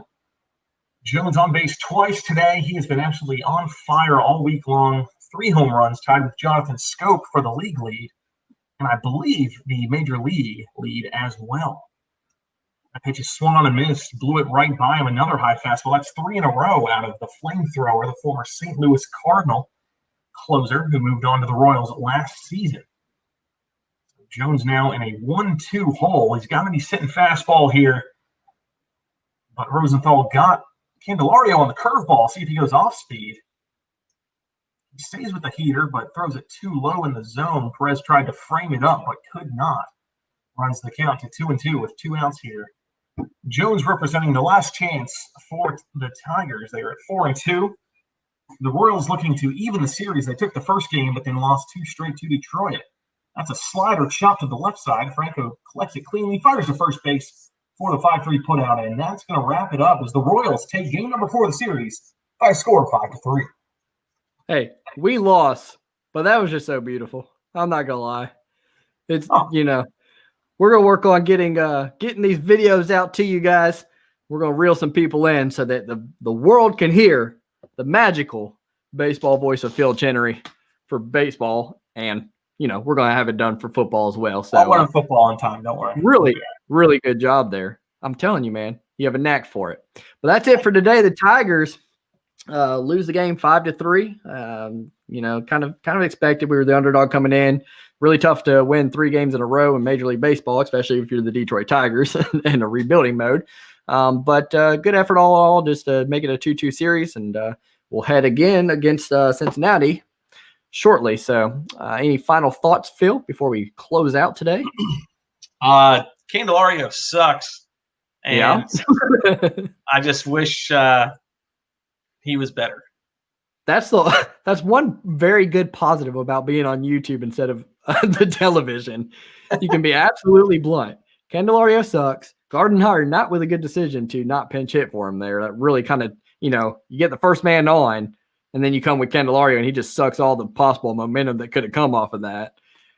So that was that. Nova with a, I wouldn't say a bad outing or whatever. He started off a little rough, but got it together. But all in all, the Tigers just not enough offense or defense today, and go down to 4-3, as we said, and head against Cincinnati. So we're headed out now. We'll see y'all soon. Not sure when the next time we'll broadcast is, but we'll let you know. And this is Intermittent Sports, home of the Detroit Tigers, Detroit Pistons, Detroit Lions, and Michigan Wolverines coverage. We'll see you guys next time. I'll see you later, Phil. Bye.